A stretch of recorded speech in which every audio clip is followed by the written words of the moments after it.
message to tell you that you have insulted me for the last time. You've insulted me. You don't have the brains or the decency as a human being, and I don't care if you're 12 years old or 11 or a child or whatever, and I don't care that your mother is a thoughtless pain in the ass and clearly doesn't care what you do as far as I'm concerned. I'm telling you, you have humiliated me for the last time. And next week, I am going to fly out there and I'm going to straighten you out on this issue. I am going to fly out there and I am going to tell you just how disappointed in you I am. I'm going to tell you how angry I am with you for doing this to me once again. You have made a fool out of me, and you have pulled this stuff over and over me, stuff you would never dream of pulling with your mother. You do with me constantly. Okay? And I'm going to fly out there next week, and I am going to straighten your ass out. And I'm going to make sure that you really get it. I'm going to make sure that you know what a rude, thoughtless little pig you really are. Do you understand? You're a rude, thoughtless pig. So be ready on Friday the 20th, because I'm coming out there. I'm going to tell you this, then I'm going to turn around, I'm going to fly right back home. You are a rude, thoughtless pig. All right, I got to say something. That was great. Now, first of all, there's nothing like watching you work with a picture of Elliot Offen over your head. That was pretty much. I surprised myself there. Let me tell you something. That was incredibly good. I'd pay to see that on Broadway. You know what? I'm looking at that and I'm saying that's every bit the kind of rant you would just die to see in a movie. Now, here's why you're a genius. You see, here's why you're a genius. What? You're a genius. I'm telling you. The fact, forget the memorization there. Right. Now, you did it in your own voice, but yet you became Alec Baldwin. What process did you go through to get to that? I would just... Gary points this out a lot, and it's very perceptive of him. Like Fred is a brilliant guy at doing impersonations. A mimic. I am not... I'm not good at impressions. I'm good at mimicking. Like, I'm good at getting a cadence down or picking out one little thing that might be funny about someone and just doing it repeatedly. Yeah. And, I just try to, even at Mad TV, like, I would get away with it because the impression, if it wasn't dead on, it would at least be funny. Now, explain something to me. How many times did you read that over in order to memorize it? I glanced at it about 3 or 4 times during. Do you read it all the way through? The first thing I do is read the whole thing all the way through.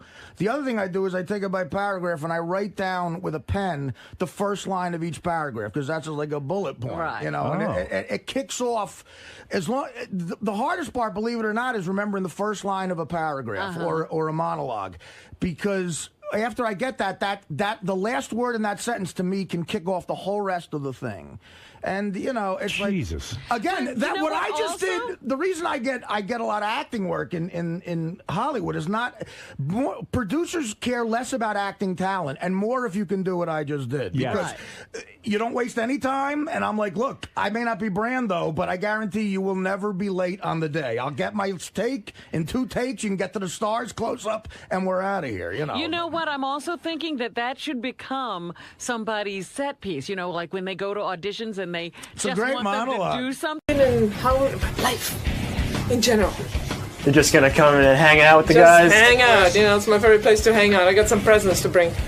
You come bearing gifts? Yes. For the holiday season? Yeah, what good tidings we bring and all that stuff. All right, Martina, good luck in there. Thanks. Martina Navratilova, I do know this because I was pretty much a big tennis fan when Martina was playing in her prime.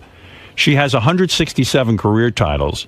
9 Wimbledon titles. She holds the all-time record for men and women. She has the longest winning streak in tennis history with 74 matches in a row. It's pretty amazing. I would have to say... The oldest person to ever represent anybody in the Olympics. I would have to say I think she was the greatest female tennis player of all time. True? I think you're right. Yeah, who had a better record? They sometimes talk about Margaret Court, and, I didn't see her play. But Martina by far outpaced anybody that we've seen in our lifetime. There was one point she was so dominant that they said that she should start playing men. I know. She got that rap. Like, the girls just couldn't beat her. Yeah, Right. not to sound sexist, but she's probably not even in the top 500 best players ever. What do you mean, of men? Yeah, because men... You're comparing men's upper body. Why do you have to say something like that? I don't know. I just like saying She's it. a woman. I don't Beyond all that, she's been a real pioneer socially. Well, hey, let me tell you something. Pioneer schmioneer. This is a woman that could seduce almost any straight woman and turn her gay. Is that right? Yeah. Do you know that for a fact? Yeah, and Martina will tell you. Really?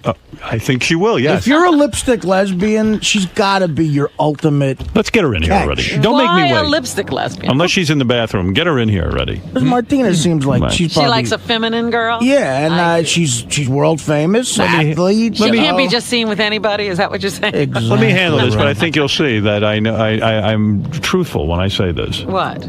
That she could do that? She could do it and has done it. Well, as a guy who's a sports fan, it is a big deal to meet someone like her. Absolutely. She's probably out there turning Lisa G right now. there. That's right. Hi, Martina. Great honor to have you with us again. Because I didn't my ID. Oh, they wouldn't Oh, let you you up. got stopped They at the said, "What's door? your downstairs?" They have to send an Did you escort. tell We them? You waited. got carded. Did you tell they them said- that you were the great Martina Navratilova and you the shouldn't have to girls- wait? The girl said, "What's your name?" I said, "Martina Navratilova." So I waited for, and she said, "What's your name again?" Oh, dear. That's the worst. You better get back out there on the court. You better I start know, practicing. I know. Well, let me introduce you to But George no. Takei, of course. Hello, How are you? Pleasure. George used to be on Pleasure. Star Trek. I don't know if you know that. I do know that, of Yes, course. and I now watch he- Star Trek. I learn English on Star Trek. And now he is Because I the. love Lucy and Star Trek. Those were the shows. And now he is on Heroes. I don't know if you know that. Are you familiar with the show? I've been Heroes? watching Heroes, and I missed the first couple of episodes this season, so I'm going to get it on my iPod again, which is Yes, what I did before. George is. You'll be shocked when you see it. It's been a good season. Great yes. show. Tennis-wise, I just reminded everyone that you are the greatest female tennis player of all time. And I'm Thank not you. saying it as a stroke because you come in here and Steffi Graf doesn't. I'm saying it, I'm Steffi saying doesn't it, know what she's missing. well, I'm saying it because it's true. I mean, no one held more titles than you. No one has the amount of Grand Slams that you had. And I don't know. Do you know what a Grand Slam is, George? No, Well, I don't. I'm not a It's not a tennis Saturday night. There at I are am a Grand bar. Slam. Oh, hold it, Howard. There are Grand Slam tournaments, but the Grand Slam is winning The all Wimbledon, four, right, all in that, one year. all that Well, stuff. Steffi did that also. Yeah. Oh, It's, yeah, we're sort of, head to head. We're pretty close. But Well, you're better Steffi than says her. I'm the greatest, so who am I to argue? Yeah, George thought it was 4 guys banging you. No, that's George not points out likely. Yeah. that you socially have done more for gay rights too, because you were never closeted. You were always out front. You even put your money where your mouth is. You dare we say, lost maybe $12 million in endorsement deals because you were out. And that's great. And I said to Robin, your greatest accomplishment, off court now, off court, Here you go. was that you could turn any woman, a straight woman, gay. And I want to get into that a You little used bit. to give toasters for that, but I don't have one. Never got anything. Now, I know you've been with the same woman 7 years and all of that. Yeah. But I'm talking about pre this woman. I'm talking about your lifespan as a gay woman. Yeah. Tremendous accomplishments. I mean, the one that comes to mind is this when you dated this Judy Nelson chick. Yeah, she was on your show, apparently. Yeah. Oh, she was a big fan. Yeah. Evidently. I don't even remember when she came on. But I vaguely remember it because she was with Rita Mae Brown when she came That's right. and did our show. But this is what amazed me. This woman was a married woman. Beauty queen. She was a former beauty queen. Straight woman. Very. La-da-da-da-da. I want to go see Martina Navratilova play. After all, I'm a fan. Blah, blah, blah, blah, blah. She goes over. 2 seconds later, she watches you play, and she's gay.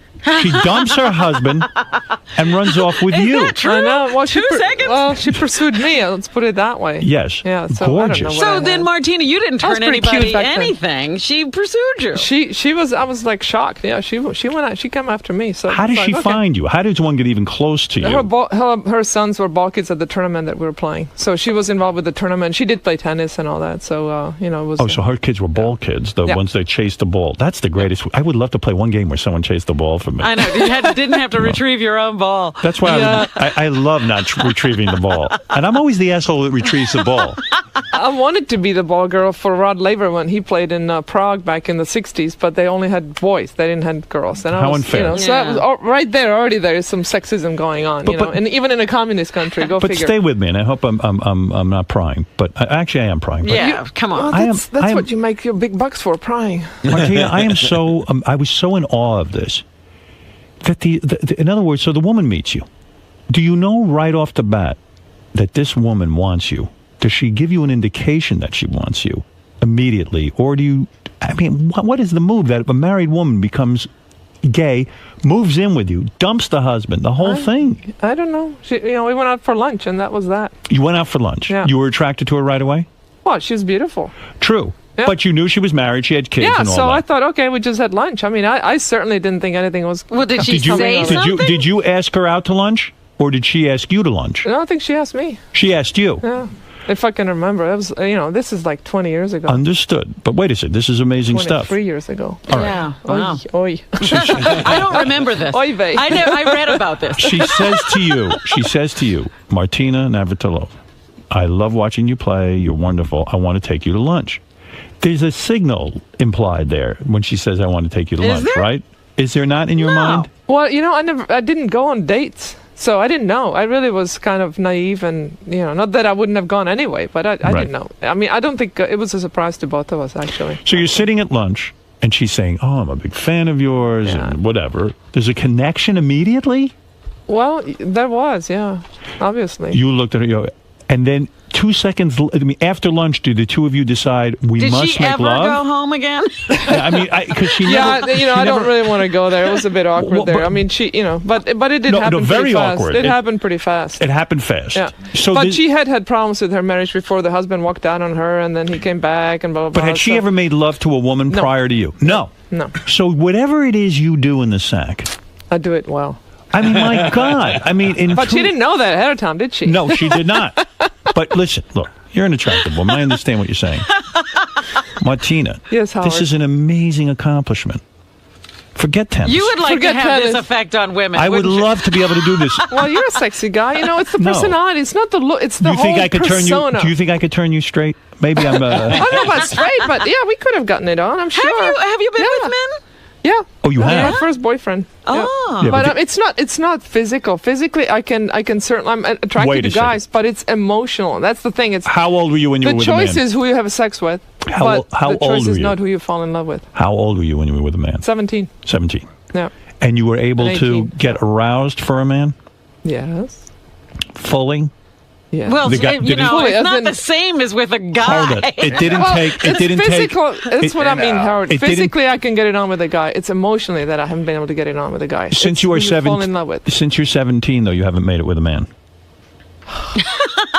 Or have you? I don't know, Martin. Maybe, You can't look maybe at me. not. That's Have for you me to been, know, had, for you have to you find out. have you had a man since you're 17? And the answer is no. Yes.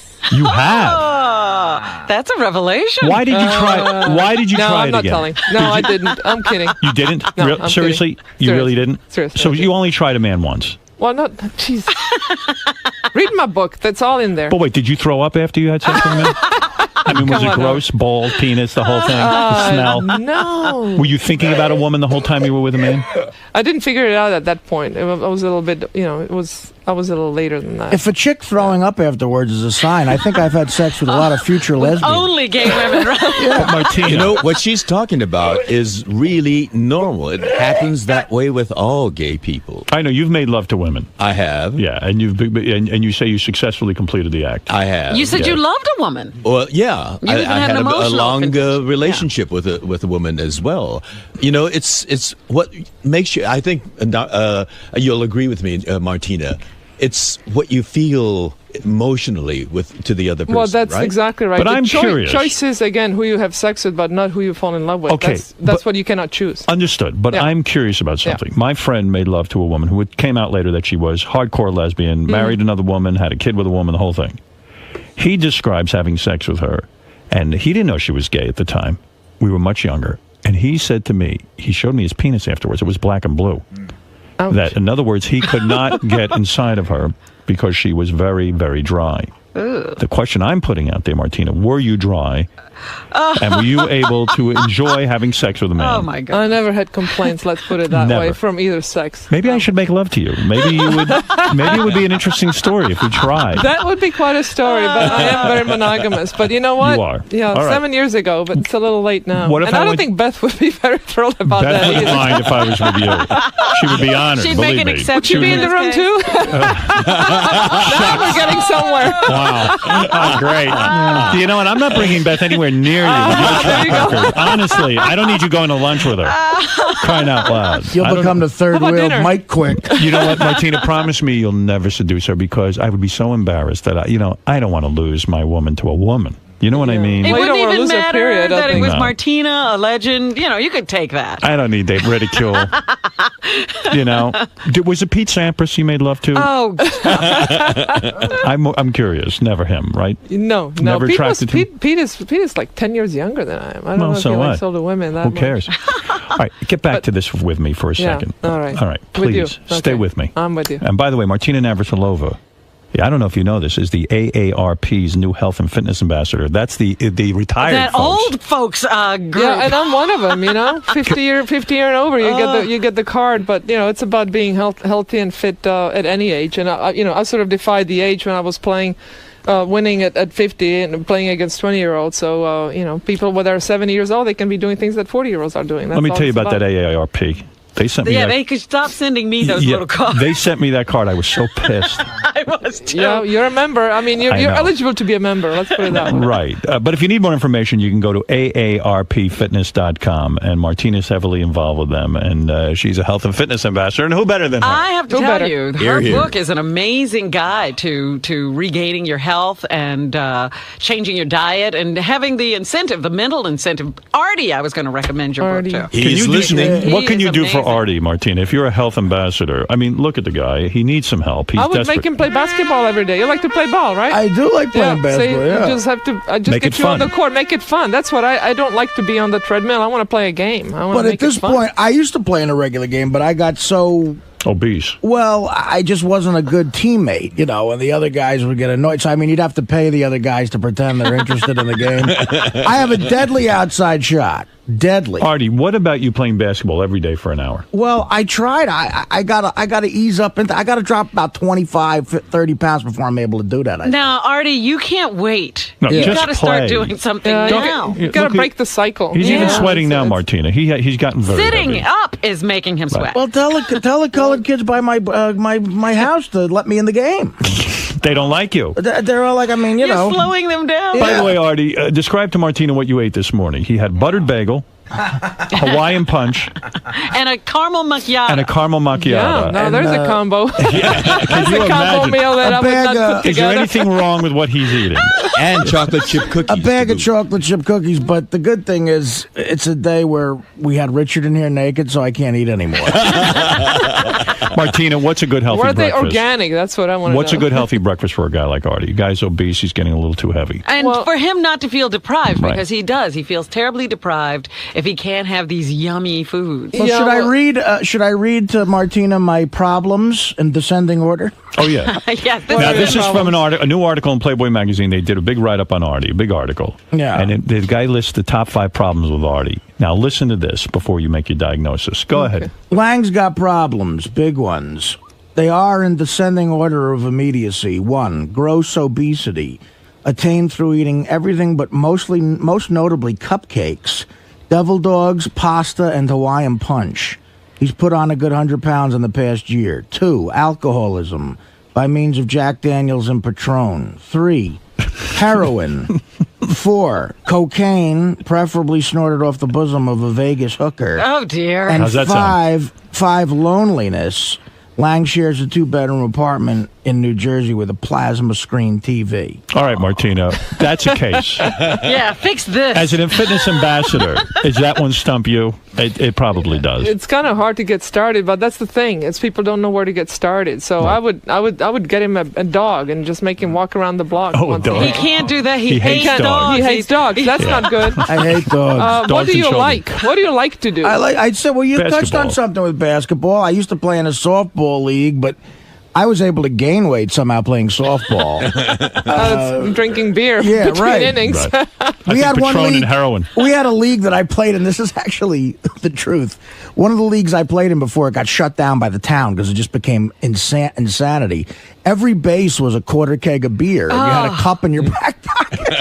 If you got a base, you filled he's a up. tough case. He's a tough case. But I've had But- other You gotta break- doctors have suggested, and do you think there's anything to this of just killing myself? No. No, absolutely it. not. Come on, stop that. That's not funny. Martina doesn't like those kind of jokes. Well, to my You're own depressing expense. us all. That's It's right. not funny. You're bringing Martina down, and she's an upbeat person. All right, you got to get back to this to me. Explain to me.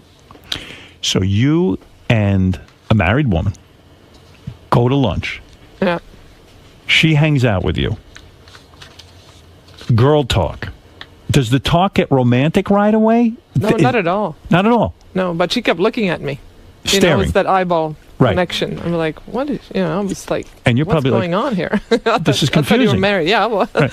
And then where do you go? Do you go back to your place right away, or do you start calling? I mean, is there a long courtship, or is it almost immediate that the two of you have to have each Well, other? it was, no, it wasn't that immediate, but it happened within a few weeks, all of it. You know, you sort of hang out again, and then it progresses. Were you afraid the husband would come after you? No, You weren't. no. See, girls can get away with that. Yeah, but you know what? I always wondered, because you came, that was a very public relationship. And it was so controversial, because she was getting out of a marriage. Not proud of that. Yeah, Not proud of that. That But, was tough, because it came onto the court. Yeah, I mean, I wasn't proud of that, how it happened, because you really need to get out of a relationship before you start another one. But I was like proud that of happens. it. I mean, it happened It certainly so made fast. the game that- interesting. I was proud of it. I got to tell you something. That blew me away. That was a good relationship while it lasted. 3 years. No, 7. 7 years with her? Yeah. She was hot. Yes, she still is probably, though I haven't seen her for about 15 But what drove me crazy is she hit you up for dough. Yeah, well, that seems to be the case. A lot of times it's whoever leaves the relationship needs to pay for the fact that they're getting out. And it's like, was it that bad being with me? But were you angry about that?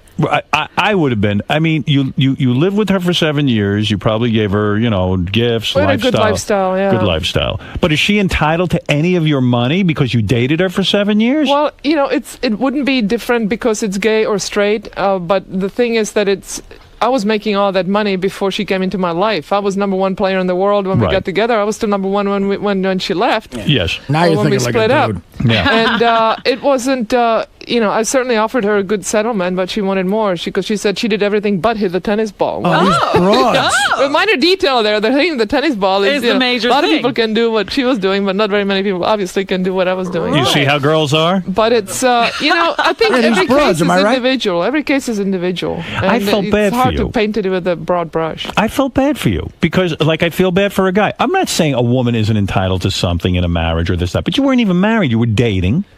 You were. Well, they were living together. It would have been the Right. same. Had we been straight, had we been able to get married, then we would have. That would Fine. have been my first marriage, and this one would be my second. And you would have had a prenuptial finally got agreement, it right. probably. I sort of feel funny about those because I really wouldn't ask my mate to do that. Because You wouldn't? No, I wouldn't. No, You- it's like I know. Maybe I'm still naive, but I wouldn't. You're do that. naive. Yeah, I know. You're absolutely. Listen, you've been in other. Not all of your relationships have gone smoothly. I No. mean, you have a nice time for the one before Judy was Rita Mae Brown, and she shot at you with a gun. Well, You drive these women crazy. Yeah. You know what it is? These women don't want to give you up, do they? They're in love with you. They I think they like the lifestyle. It's a No. fun lifestyle. It could be me. I don't know. Wait, I don't know. while you are a don't talk good-looking yourself woman, down. Yeah. your tongue leads to violence. I don't know And what it's you not do. even pierced either.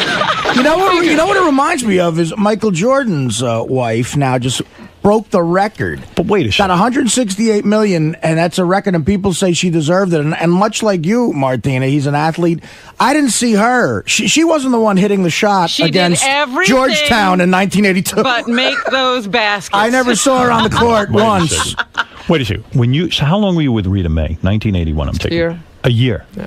Hot Oh, that chick, was a right? short, sweet relationship, huh? Thank God. Hot chick? Well, I don't know. Yeah, I guess. You good looking? Yeah. Nice looking woman. Yeah. She took a shot at you with a Yeah, gun? she was mad. What was she so angry She about? was mad. I'm definitely not gonna go there. Why? Is it bad to go there? No. I mean, it was very personal. I didn't take it out into the public, so I really would rather not talk about Why didn't that you one. take it to the public? Well, because it really was just something that doesn't need to be talked about. Maybe one day I will tell my side of the story. Oh but, man, this sounds good. I know it's good. I'm saving it for my next biography. Were you Howard. cheating on her? Yeah, well, maybe. Oh, you were. Yeah. So she got pissed. She was would- very pissed. You were in your car. You start to drive away, and she Yeah. shoots at you. Yeah. But she said she didn't really shoot at me. She just shot to warn me. But the bullet came about 10 inches by my face. Some Oh warning. my That God! was a close goodness. call. Yeah. What is it like when a bullet just misses you? It wasn't pretty. Did you shake? Did you cry? I got the hell out of there. And then I cried later. Did you call the cops? No. Why? Well, because nothing happened. Hold it. If somebody shot at me, I'm calling the cops because they could do it again. They could shoot at somebody else, even, in their She anger. was in shock. She was in shock. It was. You're very understanding. Where did she get the gun? That I don't know. It's a free country. You can buy a gun anywhere. You can buy a gun anywhere. Yeah, but you didn't know her to be a gun owner. Well, I didn't know that she would want to use it. How did this come out in the papers and stuff? How did people? It didn't. It was actually somebody else that I think wrote about it, and then it came. I didn't write about it. You never would have gone public with it. No, it's just too private. You got to take a page out of the great Sean Connery's book and give these women the backhand. Stop it. Yeah, I mean, that's what they need. Just be quiet. Artie, come on. She's a woman too, though. What's wrong with that? Oh, shut up. She can't beat up another broad. You're being ridiculous. silly. No violence in relationships. This woman shot at her. But wait a second. Hold it. Should I just whip you up?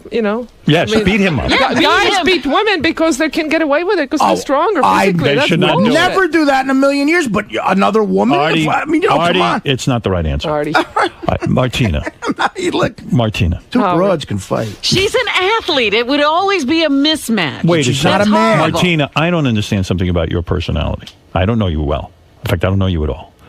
But if somebody... But you would like to. I would like to know you. I would. We'll go to dinner? I would like to go to dinner with you. I want you to turn me. Howard will never come back.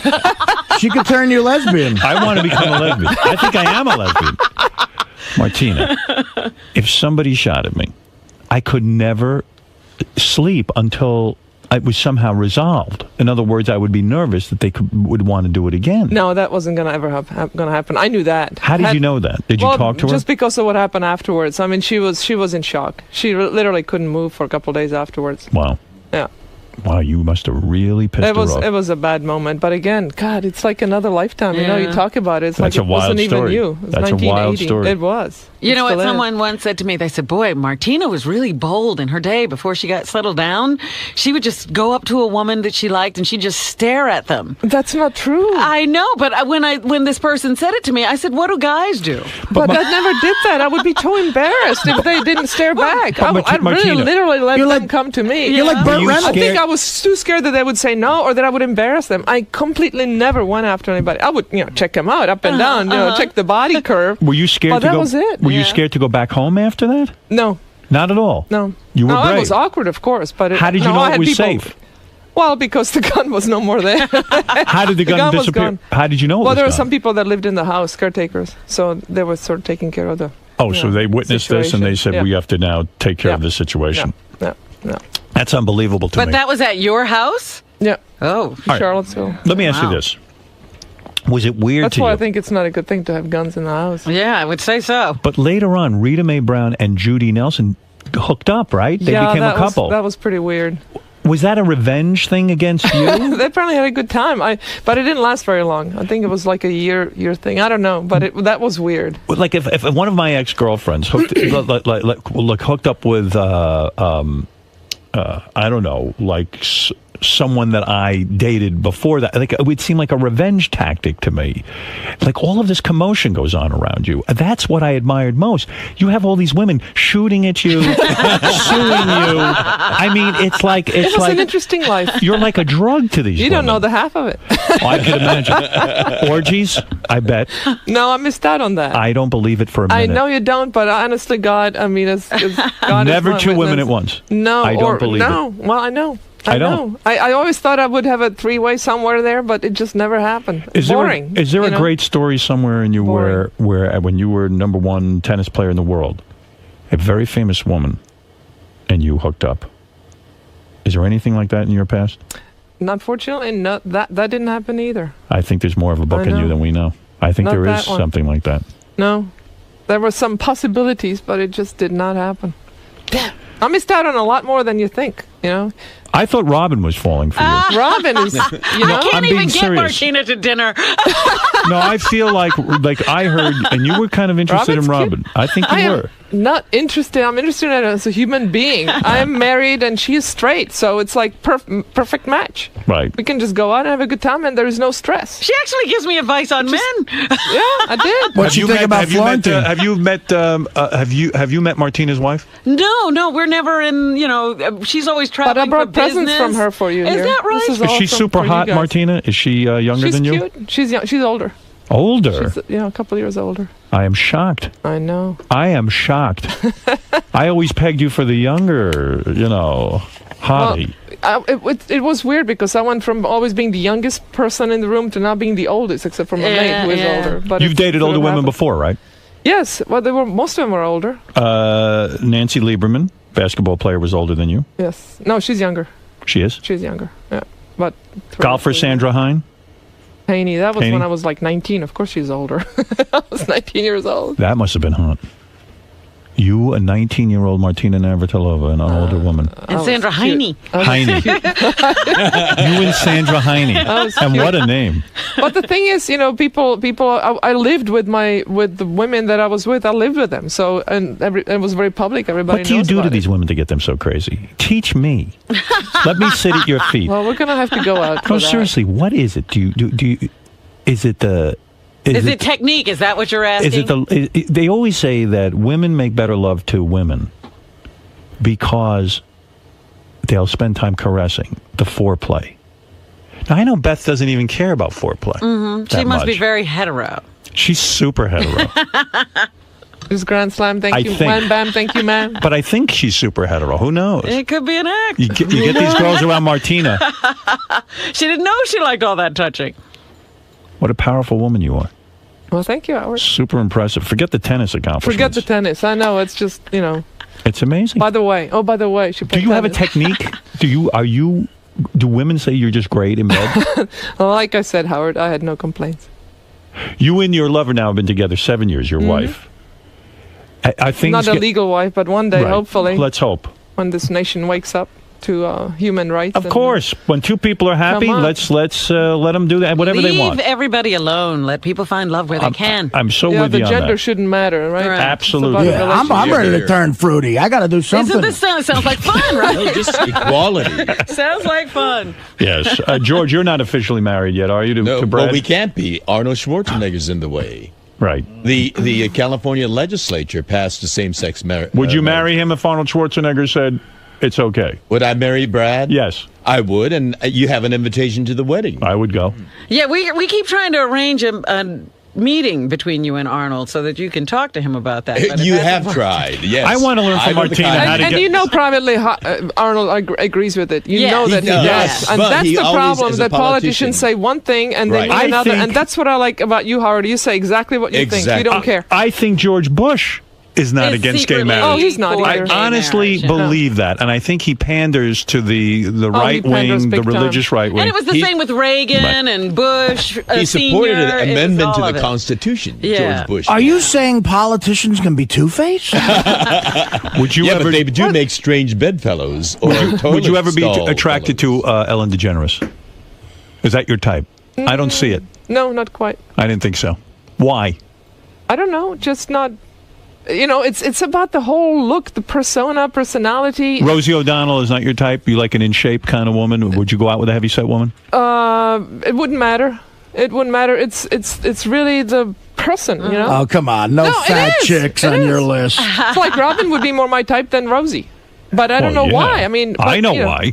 Robin's in shape. I wasn't in shape when she first met me. Yeah, no, You were way she more in looked shape than fabulous. Rosie. Thank you. She's like, I shrunk. you need a narrow chair so you don't, fall off.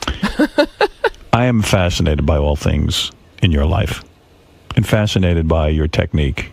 And I've always said this about Martina Navratilova. I said it on the air before I ever met you. She must do things to women that drives them crazy. Sometimes you have to remember that less is more. Now, what do you mean by that? Explain. Maybe you're doing too Less is much, more. Howard. Too much or too fast, too hard, too whatever. What's more important? Less is more. Kissing, touching the breasts, or caressing the vagina? What is more Well, important? that depends on the woman. That's what you need to pay attention to. so you now how have to they read the respond. woman? Oh, dear. I can't do Yeah, that. that's how they There's no respond. formula. Really? I would the never know that. No, because some women are more sensitive some places and some others. Just like guys, I'm sure they're not exactly Right. the same. Some guys get it on differently, right? How much time does one spend on the breasts? I don't spend a lot. No time at all? I spend zero. I mean, a little bit. One kiss, two kisses, boom. And Boom, I'm you're on to, off to something else. I'm a vagina man. That's my thing. You're diving before you know it. I love it. I love vagina. I mean, when Eric said it. when you get in a vagina, you just go, God made this for a like this is a perfect match. It is. Well, they have Yeah. breasts too, and maybe they like to have their breasts tantalized. Yeah, well, fuck it, I'll tell You gotta know the Are toys important? Toys, used to be, No more? Well, What do you mean? I don't understand. well, you can play, but I don't think they're important. No, they're not essential. Let's put it that way. For you to be happy, though, you have to be with a woman who's athletic, I would think. Because you have such an athletic lifestyle. Here you are, the spokesperson for AARP or the new health and fitness ambassador. You would not be with a woman who did not share in your enthusiasm for tennis and all sports. Not necessarily true. But you have a whole necessary at all. lifestyle that, supports, your health. And do they have to be healthy and into that lifestyle as well? Healthy, yes, but they don't have to be into the lifestyle. No, Let's it's about the animals, really. Bottom line. Yeah. let's say hi to some people. Mel, you're on in New York City. Martina Navratilova, the greatest tennis player of all time. Still, no one has surpassed her. Not even Serena. Not even the sister. Venus. Yeah, they got to play more. Right, they don't play They have enough. the potential, but they don't play enough. Yeah, they haven't managed their careers nearly as well. Who is the greatest male tennis player of all time? Well, I would still say Rod Laver, with Pete Sampras being a close second, and now Rogers breathing on their necks. Rod Laver, Roger really? is Rod Laver. amazing. What about John McEnroe? Well, Was he great? He could have been. He had a great couple of years, and he had the potential to be the greatest, I think, but he was too lazy. Too But there was lazy. also Yeah. a time when there was Borg and Becker. It was Connors. There was a very competitive era that he was in. Absolutely. There were Yeah. some great players, Ed Burke, but McEnroe basically played exhibitions so he would practice because he was too lazy to practice. He Yeah. played exhibitions as a way to prepare for tournament. I see. So I see him quite a bit. I run into. Is that John. right? Yes. And he told me he is the greatest male tennis player. Well, he still thinks that, I'm sure. No, he actually never said that to me. Actually, he is very complimentary to other tennis players. He Right. really is. Let's go to Mel. Mel, what is your question for the Hi, great? good morning. Yes. Yes, Martina definitely put her money where her mouth was, which was usually on a vagina. But Oh, stop Martina, it. how do you answer the allegations that you played your entire career on steroids? there are no allegations, and I never took anything. I was extremely against it. In fact, I had a boy come up to me one time, and I was in a gym working out. He says, "What do you think about blah, blah, blah?" He said this word. I'm like, "What are you talking about?" He says, "Well, what do you think about that?" I said, "What is it?" He said, "It's a steroid." I'm like, "Don't even think about taking it." It's a 15-year-old boy that People- wants to cheat right there. people- Never took anything. People thought that because you were a superior athlete, and also your muscularity was superior. But I remember that you used to do tremendous amount of exercise and weight training, which wasn't so common for tennis players back Not at then. all. I worked out hard, but I was always muscular. You look at my mother; she has big arms. I've Right. always had that physique, and then I worked at it. You were and I so had very low dominant. body fat, so it really showed up. But never touched anything. You were Never, physically more powerful than most of the women that played. I was mean, 5'8", which was big then. Now I would be small, but back then I was next to Chris. I mean, she's like 5'6", so I look big. But I stand next to Serena or Venus, and I'm a pipsqueak. right. Roy, you're on the air in yes.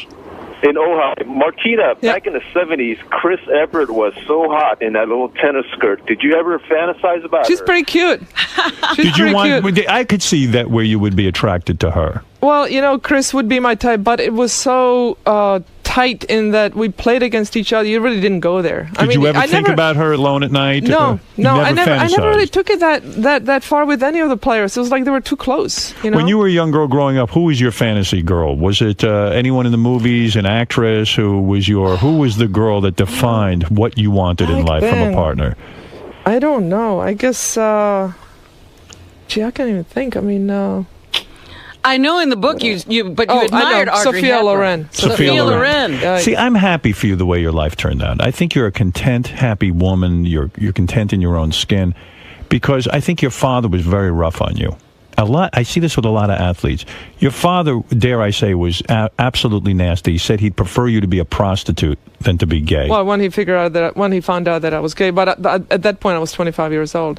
Where he was hard on me was that he criticized every single shot when I was playing. He was my coach, and he was very critical. Would you recommend that parents stay out of the coaching business? Well, but he was always very positive as well, but it was hard.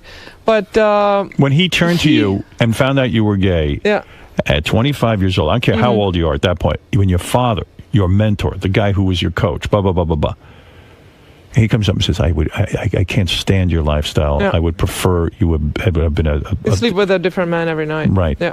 As long as it was a guy instead of a woman. Do you cut off relations with your father at that point? No, not at all. Really? We didn't talk as much, but we were still speaking. We never stopped speaking. And we resolved it because he said, you know what, I don't understand. I'm going to learn more about it. And then he read some books about homosexuality, and he figured out that he really didn't do anything wrong, that I didn't do anything wrong. And How long did you not talk to him for? No, we talked. We never did. We always spoke. Yeah, we never not talked. Why were you always the good daughter? Why do you think you never rebelled? Why do you think the you older never... child syndrome? I was always trying to please my parents. My mother divorced when I was 4 years old, and I was always trying to make sure that she was happy and didn't give her any trouble. I was such a trouble-free kid. It was a joke, actually. But it's a big burden for you to carry, to always be the person who pleases the parents, right? So when I get criticized, I take it very personally. You do? Yeah. When you would get criticized, I take myself too seriously. I try to ease up a little bit. So when reporters and people who comment on sports would be critical, Terrible. Martina's not this, not that, you would go into a major funk. Well, I would just try to figure out why they said that, because it really wasn't true. If it's true, then I sort of, you still rebel against it, but then you accept it and say, okay, I can get better. But when it wasn't justified, that's when it's not fair. In other words, when it really bothered me. You really shouldn't have cared that much. It shouldn't have mattered that much, but it mattered to you because you had been so criticized your whole life. Yeah, I think so. Well, it wasn't criticized. It was that something was wrong with every stroke, that I hit. So it's like, come on, I can't be that bad. But it kept me coming back. But what happened also is I shut my father out. I wouldn't listen anymore. So I still do that now. I don't listen because I just shut people out. I can be in a room of 20 people and completely read my book and not care about what's going on. Because that was your defense mechanism. That was my defense, against a very critical father. Bad. Yeah, I was just a wonder, because the criticism was so bad at certain points, how you turned it off and then kept going forward. Well, I just, learned from... So when you're in relationship with your wife, now, do you turn her off? Do you sit there sometimes and zone out and tune out? And she says, Martina, you're too distant. I can't take this. No, she says, where are you? So she grabs me right away. Come back. She knows She's good, and she tells me exactly she knows what's going on with you. Yeah, she does. She knows me really well. It's a good defense mechanism, but it probably ruins a lot of your relationships. It's bad for relationships, and I think that's why some of them failed, or some of them shouldn't have been started. But people were shooting at you, for God's sake. Now I learned my lessons the hard way, and it's a work in progress. Like so I said are you someone who visits a psychiatrist and you try to work on this? I did that a long time ago, but now I'm good. I think I'm figuring. Did you have a sports psychiatrist for games and stuff like that to learn to visualize and all that? No, never did. Wow. I sort of figured it out on my own. Billie Jean also helped me out. She was into the psychology bit, but that was again very late in my career. I had great coaches with Mike Estep and Renee Richards. You and I have to sit down and talk about sex one time, hardcore. I mean, off the air, where you can really tell me what's going on. I don't know if I can teach you anything, really. No, I'd like to know what you really do in the bedroom. I am sitting here fantasizing. I see fingers, I see toys, I see fists. I don't know what goes on. A fist. I see a fist. That's right. Oh my jeez! I don't know what you're looking at. You have no idea what's going on. I see tennis rackets. That kind of fist. I see tennis rackets. I think you may see Martina punching you in the face. I tell you what I used my tennis racket for one time. It was very useful. Stone crab claws. I didn't have a hammer in the house. I used the butt of the racket to break down really? crab claws. I had stone crab. I could not break those You open. needed a tennis racket. No, I could see a tennis racket as part of the sexual thing. I'm with Martina Navratilova. I'm a woman. I go, listen. What is the string tension on that? Not string tension, the handle. Could you know what I'm saying? What grip size? Let's do. Martina, you are delightful. All right, Howard. Thanks. I tell you, you listen, I really do want to speak privately with you about your sex life. I see Mexicans tied up in the corner of a house. Don't even ask what I see. You know what's fun to do with a tennis racket? If someone falls asleep in the sun, put it over their face. Oh, that's great. That's a good one. They look like wake up like a waffle hour. That's you all ever the try uses that? for a tennis racket. Spaghetti strainer. We could go A on lot and of on. things. Martina, I love There's seeing another you. book in this. I congratulate you on all your successes on and off the court. All right. And let me tell you, no woman has ever shot at me, and I only wish they would. I only wish they were passionate You about leave it. and they say, good riddance. Nobody gets that upset. You're like No Richard one. Pryor or something with these Nobody marriages. gets upset when I leave. Yeah. And it's a That's big not good. source of my depression. Oh, so you're not leaving anymore, see? You're in bed. You're getting hooked Oh, up. yes, we are. Excellent. Going ahead with the marriage. All right. Martina. Yeah, how is that going, by the way? We don't hear When anything is this about gonna happen? details. Yeah. Well, Beth the has date? said to me, the D-Day? now she's figured out what our wedding is going to be. Oh, she has. Okay. Yeah, we figured it out. Okay. I don't want to say what it's going to be yet. And then we have sort of fantasized about a time when we will do this. Mm-hmm. So we don't have a date specifically, but now we are talking to someone who plans these things. I see. You know. Wedding Well, you planner. think I'm nuts? No, What are you saying? absolutely. I think. Do you think it'll end in disaster? I hope not. I don't think so. Beth really loves you, and you really love her. I do, So, but, you know, what just happens? keep talking and But look how things go keep wrong. it interesting. You know what happens. You haven't Yeah, but I figured think out. you're old enough to figure out what you want. I mean, hope that's so. you know we've done all the misses. Now we got it right finally. We do, Hallelujah. right? Yeah. I'm hoping Absolutely. he has it right. I'm just saying. Do you know what you get the tempted, things though? are that take you out of a relationship? Oh, yes. Are My you father was very critical, and I hear his criticism, and I can read a book in a room full of people. Now I have an answer. Wait a second, Martina. Seriously, you know what happens. You're in the great relationship, isn't that? And then something happens, you meet someone, and wham! Is it always a meet someone? That's what Martina's story is. Yeah. Well, again, that was like 25 years ago. No, that wouldn't happen anymore. One of these young chicks comes by, and boom, boom, boom. The next thing you know, That you would can't be no resist. boom, boom, boom. Well, good for you. It's sort of like looking at a movie. It's like, watch but don't touch. Aha. Type thing. I see. How do you keep But your I sex? don't even look. I But don't how do you even keep your think sex about life active? How do you keep the magic? What is the secret? Staying close. Staying emotionally connected, then the sex just happens. I mean, it's not sex, it's making love anyway. I see. Yeah. You don't want any Stay part of close. that making love, do No, you? no, I want sex. Yeah, well, see, I think that's the basic difference between men and women. You're Bottom telling line. me you've matured so much. You leave this studio today, one of my, I don't know, the girls who work here, hot secretary, comes over to you, puts her face in your lap. I mean, gets that forward. You're saying no. Absolutely. I'm married. Absolutely. You're a better woman than I am. You really are. Martina Navratilova has now the honor of being the AARP's new health and fitness ambassador. She tried to help Artie, but now she's Well, thinking of resigning her post yes. at AARP. Artie stumped her. Artie's I a think tough you nut had a to good crack, answer. so to speak. I think you had a good answer for Artie. Play basketball. Do Right. something you enjoy. Yeah, I like that's a that, good- Artie. All right. What do I owe you for that? Join the league. And for more information about Martina and what she's up to now and the AARP, you can go to aarpfitness.com. So this is primarily for people who are altacockers, like in the 50s. And You need to stay active. how to stay active, how to stay in shape. Healthy. Yeah. I mean, healthcare is getting more and more difficult to get, and the older you get, the less you do, and then you become less healthy. So it's all about staying active, not really worrying about your age, and getting out there and having a good time, and staying fit, and then you don't need those prescriptions and drug prescriptions, and That's right. You'll stay healthy. And that's it. That's the end of it. having a good time. I refuse to grow up. Enjoying life, I yeah. refuse to grow up. What is it, Mark? Yes? Hey, Martina. Yeah. Hey, it's an honor to talk to you. I'm a big tennis fan. Hey, two quick questions. Did you feel like honored that Martina Hingis' mom named her daughter after you? Is that true? Yeah.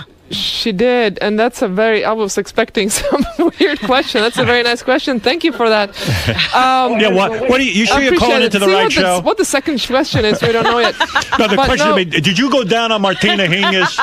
But she did. I played against her mom, Melanie, when Right. we were juniors, and she named her not because I became a great tennis player, as much as because I left the country and stuck it to the communists, stuck it to the system. You did. And say I can do it better than you, and that's what she was sort of proud of, and that's what most Czech people are proud of it. I stuck it to them, and You are a and went off terrific on my woman. own. You really have some interesting history. And here's my second question. Did you get that picture I sent you of my feet? Is Anna Kournikova and Maria Sharapova your type? Of course. No. Anna Kournikova is not your No. type. Oh, I don't believe that. No. That I believe is not No, truthful. Well, thank you, Martina Francis. Monica Bellucci's my type, if you want to know my type. Boy, I love that Anna Kournikova. What an ass on her.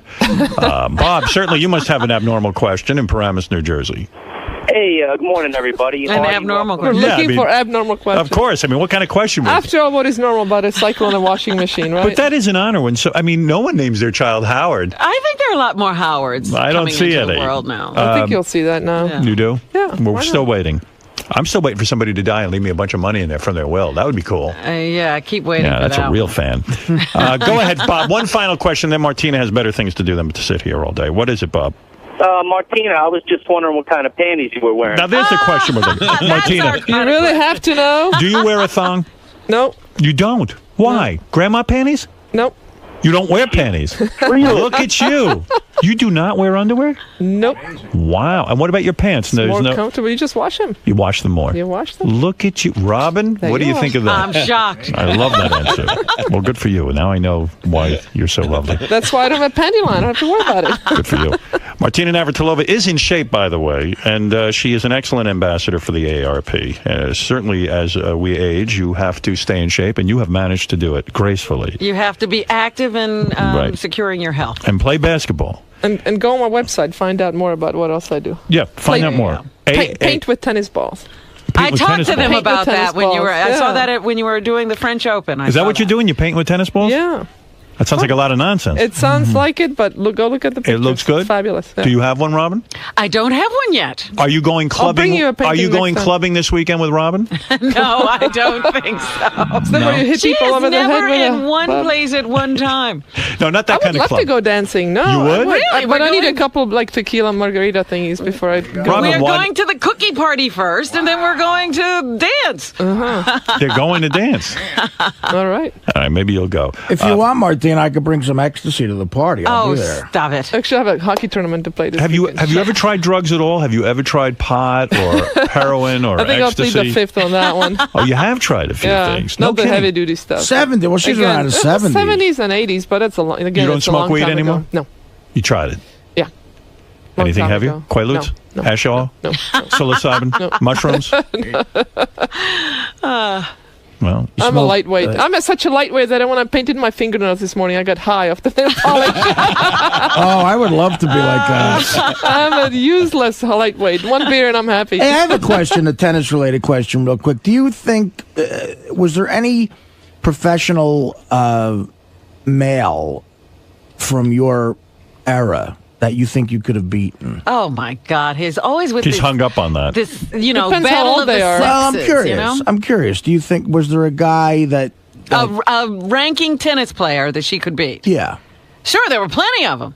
Well, we'll let her answer. Well, okay, let me tell you. When I was in my prime, and a guy, there was a bet whether I could beat a guy named ranked 100. Who was And that? So I don't even remember Okay. who it was now.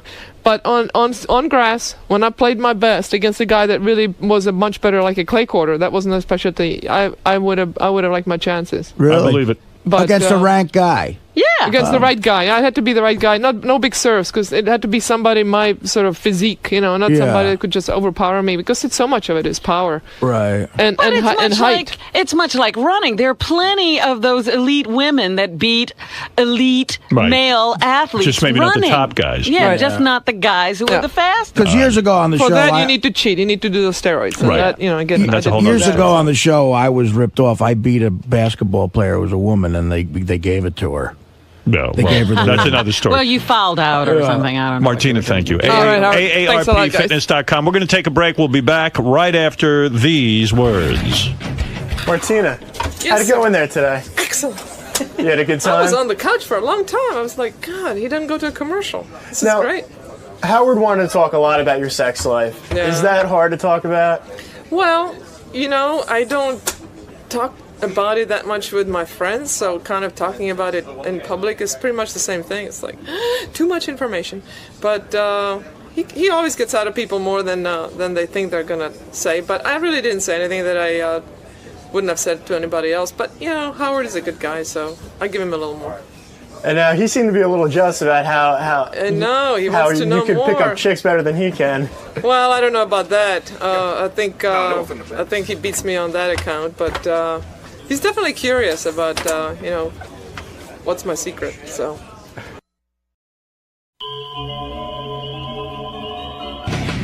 You're watching Howard TV's HD Clip of the Week. And let's get to our game. Couples, as you know, there could be no hints. Okay. All right. So, I'm going to begin with Evil Dave and his partner, Angie.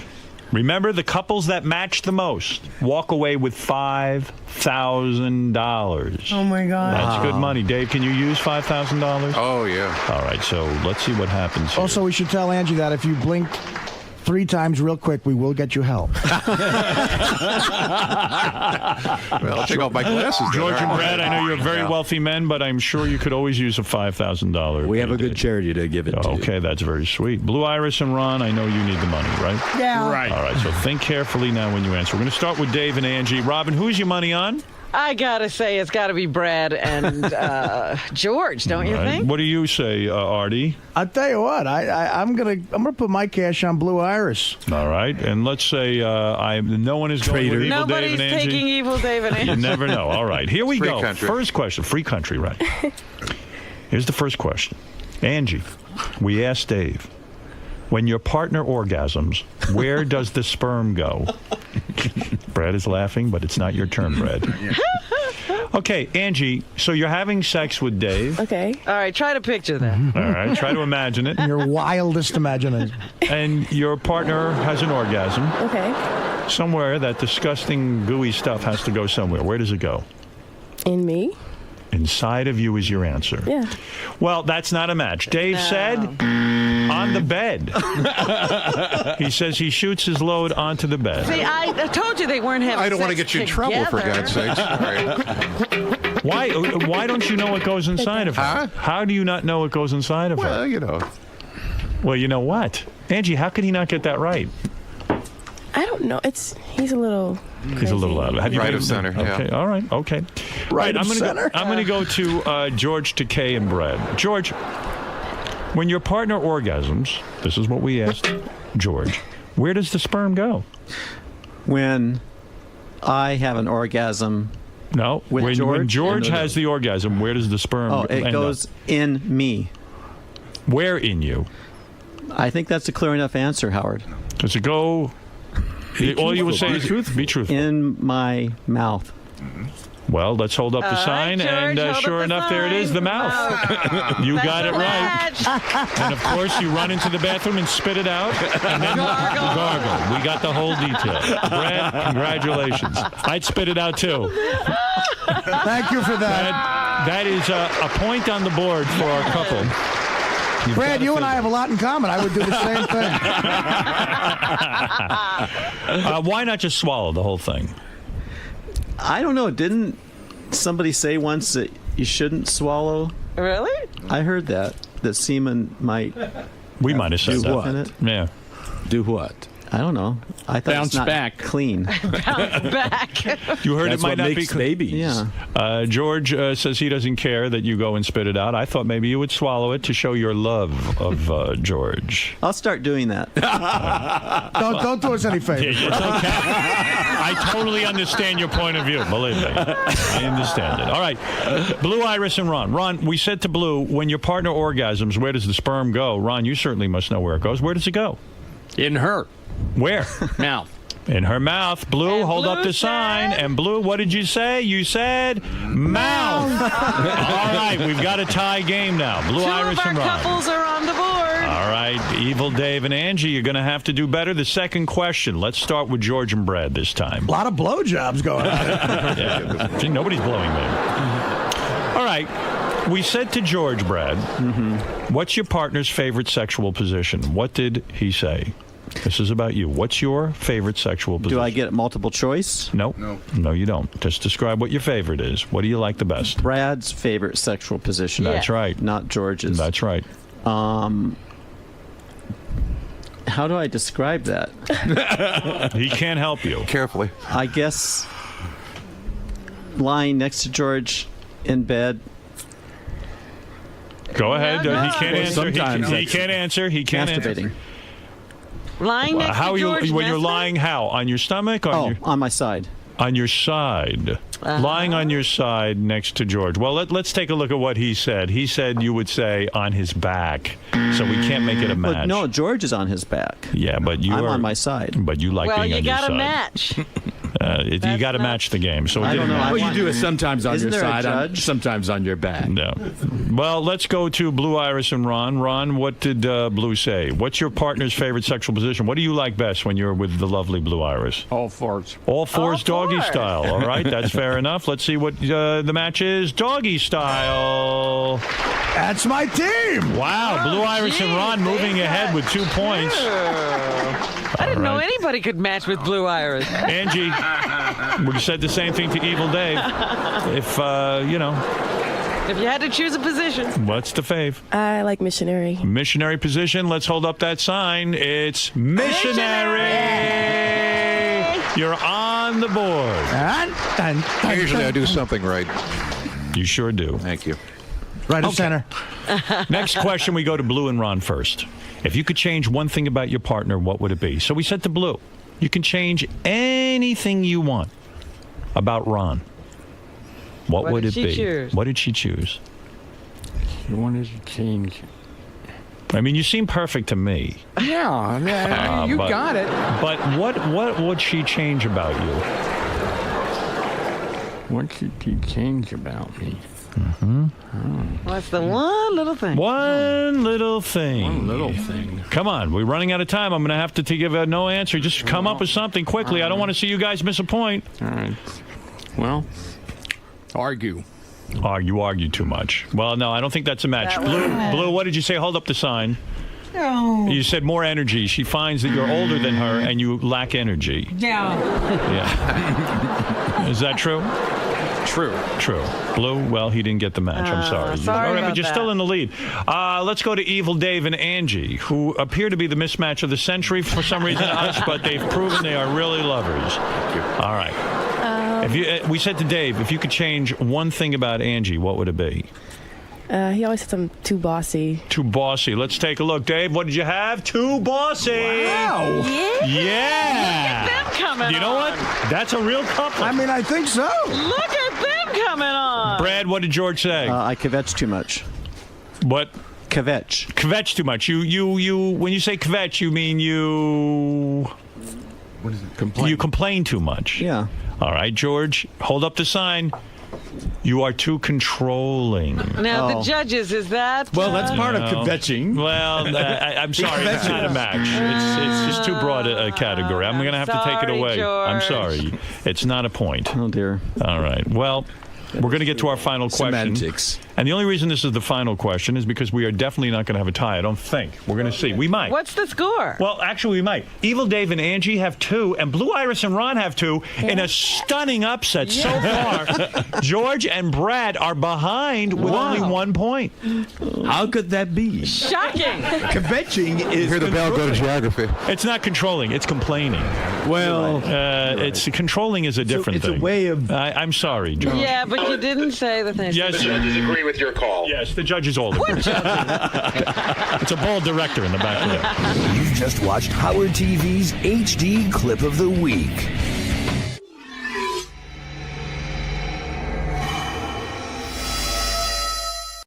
New autobiography called Up Till Now.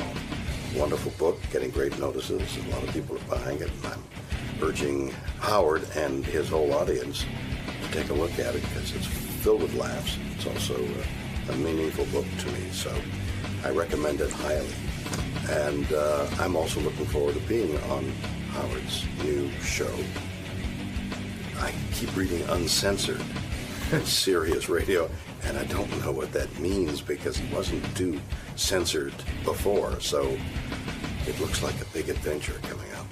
Well, you know, I'm always excited when William Shatner comes to Sirius Satellite Radio. He is a megastar, an icon. He was voted an icon one of the 50 top icons of television. Yes, and I think I just got the George Takei treatment from him. Oh, you did? Yeah. Do you know you are an icon? There he is. William Shatner, a singer, an actor, does commercials, does it all. You don't change. I'm ageless. And so are you. No. Well, not really. I mean, the eyes are red, but you look great. You look good, too.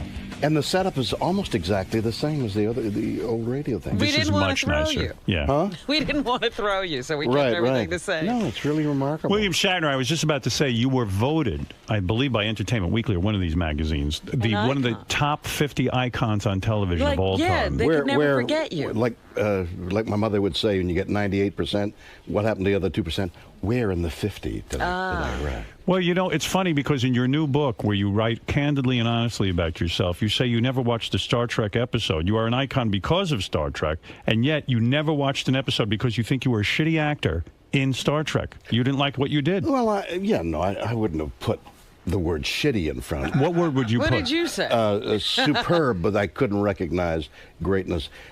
I just don't like my face. I don't like the way, I just don't like myself. You were But selected. shitty actor. You were selected for Star Trek because you're handsome. You're a handsome man. You were the male romantic lead. I was attracted to you, and I'm totally heterosexual. And you are, and I know you are. Now, listen, William Shatner hasn't been here in a while. There's a lot of ground to cover. He has written a blockbuster book. He has revealed all. Now, if you remember his last book, he said some things. I remember we played his audiobook on the air, and it was candid and honest, so I'm expecting the same thing from this book, and I will interview you about it. But first, let me remind you of some of the things William Shatner said. He's already revealed? And that he's already revealed in his audiobook. The first one, here he is. Let's see. In his own words. What are you Nichelle Nichols, gaping asshole, has a foul, vaguely organic odor. You comment on Nichelle Nicole, who, of course, was your co-star. You say he had a gaping asshole. What was that? I can't, I blank out when I hear that. I just don't remember saying that, but I'm, who am I to argue with myself? This is from your own words in your own audiobook. Let's listen some more. You recognize your own voice. Well, of course. Here's something you said that I thought was outrageous. On January 21st, 1972, I fucked a black 7th grade boy at a junior high dance. All right. Explain that. But he grew up to be... Obama? Wow, that was the guy you butt fucked. He was passionate. He was concerned about the issues, which were his little round thing. I know other authors are embarrassed by some of the revelations they make in books. Not me. Not you. Let us play some more from your first book before we get into the new revelation. Is there going to be a new audiobook? Oh, my gosh. Not now. I hear you all. Can I expect no less from you? Let's hear what you had to say in your first book. I spent the summer of 1966 drinking, come from the nuts of a retarded boy with a raging hard on.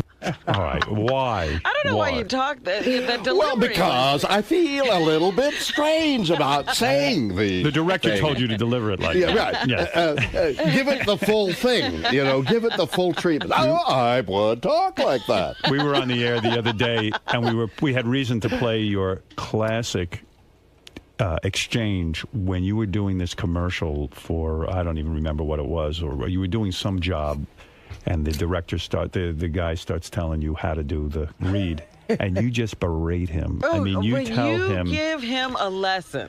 You give him a lesson. Best lesson. Was it bad or was it good? It's fantastic. It was so right on. You did 2 reads of the same thing, and they were perfect. They were as good as they were ever going to be. And the guy gets on the thing, the squawk box, and he says to you, Mr. Shatner, can you be a little more up-tempo? And you say to him... the laugh is the best. When he starts to direct you, the laugh is the best. And you say to him, I don't even know if you remember this, you say to him, look, why don't you read it for me, and I'll do it the way you do it. So the guy reads it. He reads it horribly. I mean, like a third grader. Yeah. And you do a dead-on impression of what he just read. And the guy goes, oh, Mr. Shatner, I'm so sorry I haven't brought this up. You go, no. You're making fun of me. I'm not making fun of you. I am reading it the way you read it. That's the way you want it. I'm trying to make the client happy. He goes, no. Now that I'm thinking about it, the guy goes, your first read was so good. I mean, you got this guy so trained, and it's so true. Sometimes they'll make you sit there and go through 100 takes. And you really delivered the goods the first time. You've been there. I mean, Yes. yeah. They don't know. Well, they want to make themselves worthwhile and They tell want to you feel how a part of it. They want to yeah. feel a part of it, but you really no, had delivered it. they don't. But it's beyond that. It's their ego. It's not wanting to correct, make it better. It's I'm going to put my imprimatur on your reading. But you really give it to the guy. You did such a job You did. on him. Well, you know what's wrong, really what's wrong, is they're playing rehearsal tapes. Somehow, the engineer or somebody is taking what you do as you try and find the right way of doing it and making that entertainment that they put out on But you know That's terrible. what? They should all hear this so that they keep their mouths shut while you're in there you know, working. a talented guy might have something to add. True, but they ought to know the difference. It's funny though, when I hear you do the first read, I go, okay, he nailed it. Yeah, he did he's it. perfect. It's fine. It's very good. I would have you continue, and you'd be done with the session in 15 minutes. Right. There's a one out there with the word garage. Yeah, no, garage. sabotage. Oh, sabotage. I played that for you. And sabotage and sabotage. Yeah. Yeah. Well, you were clearly wrong. There is no such word as sabotage. You tell the director, But you're I not say changing sabotage. anything. Right. It was me talking. So the word came up, and I said sabotage. But sabotage is not a word. The word is sabotage. But you wouldn't let go of that one. That one you were wrong in. I was? Yeah, the director was trying to say to you, listen, Mr. Shatner, do We you just mind need to go back for that saying one sabotage? thing. But if the word came out of my mouth naturally, why wouldn't it be a word? But the captain then wouldn't if I say- remember, I kept saying, but I'm Canadian. No, you kept saying, I say sabotage. You say sabotage. You say sabotage. And you can say sabotage. And but then it won't worked say a way around so that finally he was saying it my way, and I was saying it There his you way. were being difficult. There you were being a bit of I was probably being difficult. Egotistical. No, I think I was trying to say, listen, there's no such word, Mr. Shatner. But what are you going to do? But actually, there is. Now, you know what I like about this? I bet you every take after that, no one had a complaint. I'll bet you. And you know, you're like a bear caught in a bear trap. You are going to gnaw until you get out. It's true. And I went too far. It then became cruel. But that's why it's Yes, the best that's why it's celebrity great. tirade. Well, I should have quit about 5 minutes into it because Do it you was, not recall this session? No, I have no idea. I don't have no recollection of that whatsoever. It's the single greatest thing. But and you can hear the fun that I'm having, and then he says, "No, please," and then I begin You're to cruel. I'm lashing him. Yeah. Yes. I'm saying you talk to me like that. I'll show. That was But really you- bad behavior on my part. But you, in a sense, were right. The read was good. You taught him a lesson. Well, his read was horrible. His read was horrible, and the people who emphasized, you read commercials. You and this. Yes, right. I'm on my way to see your face. Right. Just, You sounded very good. Now, this is where you get into trouble. Even in your new book, you say you were shocked to find out that most of the Star Trek cast hated you. You say this in the new book. right. And the word "most" is not really. I mean, Most was pretty We accurate. know exactly Well, who we're the talking about. people No. who were here's- only there for in a your day own would words. not have hated you. In your own words, you said Leonard Nimoy thought you were a real son of a bitch. No. Yes. No. Well, I don't say that. You Are felt you So bad. paraphrasing? He's paraphrasing. No, it says Leonard Nimoy thought Bill was a real son of a bitch. Oh, you are so bad. This is on your it. book. I didn't. Did you read this? Did I read it? Were you I had misquoted? somebody in your- read it to me. Were you misquoted? in Leonard your and I are. Now you're friends. But we You know weren't friends who. at the time? We had a couple of disagreements. Yes, but- he became friends with Leonard Nimoy. Uh-huh. Leonard, he writes in his book, was an alcoholic. Well, Leonard. No. Wait a minute. That's Leonard. what it says. I know, but, You wrote but I that. didn't out him. Leonard is a recovering alcoholic, and he talks to people about That's right. about recovery. I'm not outing him. We had a whole So fact- Mr. Spock was drunk? That wasn't a performance? no. So you're Mr. saying Spock that was Nimoy not was- drunk on the set. He was Leonard never. talks about needing a drink after work. Leonard Nimoy had once said his favorite thing to do was to go to London and see a play because he enjoyed drinking. They allow you Yeah, to drink. you can That's drink exactly your drink right. right to your That's Leonard took me under his wing when my life took those turns, and he's my dearest friend. Uhura said she despised you. Yes. But you had also made love to her, had you not? No, I had You were not. a lover No, of her. no, she was had enough activity on her. why would her, like, did you treat these people the way you treated that engineer, do you think? Well, in looking retrospect- back, I may have. I mean, Who that was knows? terrible of me. He wasn't an engineer; he was a director, and he was. But I took that too far, and I may very well be guilty of Do all you that. think you're an angry man? Have you been to a psychiatrist, and has the psychiatrist diagnosed you as an angry man? I've not been to that kind of therapy, but I probably was a very angry man. Why do you think you were angry? Were you angry with your mother? Probably. Why? What did his mother do? Well, his mother indulged there him. are issues. I don't really deal with that in the book. I know, but I'm dealing with it here. What happened really, between are you and your mother? You are angry. I probably, I don't know, but usually it's. Were you the molested? Case, well, hold on, no. Oh, well, too usually bad. in the case of that kind of anger, it's because you feel you've been wronged. So who knows what was happening? Why did your mother wrong you? What did she do? I wish I. No, I you could know. tell you. So- What no, was I she? don't. You won't look? Was she not there for you? I'm looking. Are you not willing to look at yourself? She may not have been there for me. Exactly. She may not have loved me unconditionally. That kind of thing. You felt unloved. And your father treated you horribly, didn't he? No, he didn't. My father was a very loving man, but he was busy.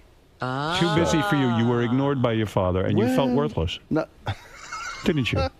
Daddy can find better How did things you to know? do. Wow. Well, there must have been issues, and I probably was angry, and Angry. that was the fuel behind all the Michelle ambition Nichols and- claims she despised you. Yep. Scotty, Sulu, and Chekhov all allegedly hated you. That was their claim. Sad. Yeah. Sad. Sad. Let's go back to your first audiobook. But is it the job of the captain to be loved by the rest of the crew? See, now there's the voice of wisdom. Did you ever My think- job was to say the words and try and get the show on the air, right? Here, Frank has a question. Yeah, Frank, go ahead in Longview, Washington. Yes. Yeah, this George Takei has expressed some hostility toward I know. Yes, on our show. Mr. Shatner. I know. I was wondering, because I kind of think that maybe this is like a pent-up kind of homosexual... Do you think that? Do you think that Takei it's wanted possible. you? It's possible. Who knew what was going on Do you in think you George's knew George mind? was gay, didn't you? No, I didn't. You had no clue. Well, as time went on and I began to recognize symptoms, I thought, is it possible? Even in your new book, you admit you were many homosexuals came onto you. In fact, a man in a movie theater put his hand on your That's leg. true. By the way, have we mentioned the name of my... Never. I will never mention the name of The name of my book? Never talk about... So you get completely nude. Well, up till now, I felt... William Shatner's book, Up Till Now, is in stores. And did you he'll love be it? signing copies. I haven't even read it yet. I thought he was going to fake it like he usually does. Yes, I loved it. Of course I loved it. It's a of course great I book. read it. It's What getting is it, great- Gary? it's What do you getting want? great reviews. If you go to JD page 1, what the guy was just talking about, we found a clip when George Takei was here, I don't know, 6-7 months ago. He was on the wrap-up show, and he suggested that he and Mr. Shatner did a scene together and that Mr. Shatner tanked it so that it was cut out of the movie, and that's why George never got promoted as a character. Oh, God. Well, here's some of the things, George. Here's some of the things. I tanked the scene? Yeah. What does that mean? It means you threw the scene, you made it bad, and they And cut they it cut out. it from the film. Right. And because they cut Where it is out, that? he never got promoted. That's absurd, isn't Let me play a bunch of things George said about you. Hold on. Yeah. And respond to each one. Okay. William Shatner reeks of urine.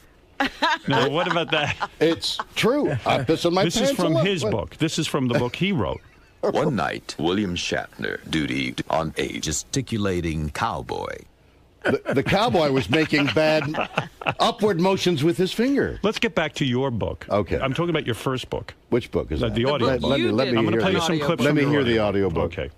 One of the single greatest afternoons of my life was when a horny black handicapped kid stuck a bottle of vodka in my asshole while Jimmy Doohan but fucked Patrick Stewart, and with his nose buried in George Takei's ass, Leonard Nimoy shit on John Wayne's face while an enormous fried egg sandwich was jammed into Isaac Asimov's disgusting shit hole. And then all hell broke loose because fat-assed Michelle Nichols squashed a retarded midget's cock with a light bulb while grunting and shitting in small plastic bags of M&Ms. And then Walter Koenig showed up. He was so horny that for the next hour and 15 minutes, Walter jerked off DeForest Kelly until his firm hard cock shot soggy, congealed, come all over Lorne Michaels' pretty face, and then Gene Roddenberry washed Lorne's head off with hot piss. Oh my God! It was a party. All right. What about that? There's a lot to digest. You got there's a lot to digest, but don't swallow. Wow. You are ill. This book, the new book, is just as honest, isn't it? Up Till Now is out in the bookstores right now, and it is honest and truthful, and it's getting great reviews, and Howard's going to read it tomorrow. As an actor, you never experienced gay sex. I don't even as an actor. I mean, actors are around a lot of gay people. There's a lot of free association with your thoughts. You're open to new experiences. Look who's talking. Did you? I'm not an actor. Right. Did you try to? You sound like the machine. Did you try homosexuality at one no, point? never tried. You never did. No, even though any George encouraged me, I refused. Not George's. like kissing, nothing. Oh nothing. my God, no. You even say you are upset about the new Star Trek movie. You still are peeved that they're going to have a new Star Trek movie without you. And Leonard is in it. Yes. Leonard is in it. Talk honestly. I keep saying Leonard is in it, and I'm not. They're making a Star Trek movie without Captain Kirk, without the old Captain Kirk. Right. There's a young Captain Kirk. So I think they hit story problems and didn't know how to solve it.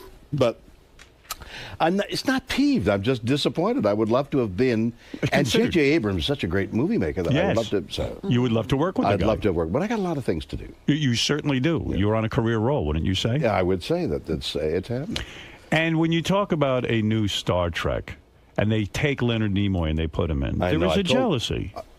No. A professional jealousy. No, absolutely. There's nothing wrong with Leonard saying got that. most of what he asked for. I think that was really good. Well, maybe. He's getting a lot of money for it. Oh, my God. Is that true? Do you know what he's getting for it? No, I have no idea, but it is a lot of money.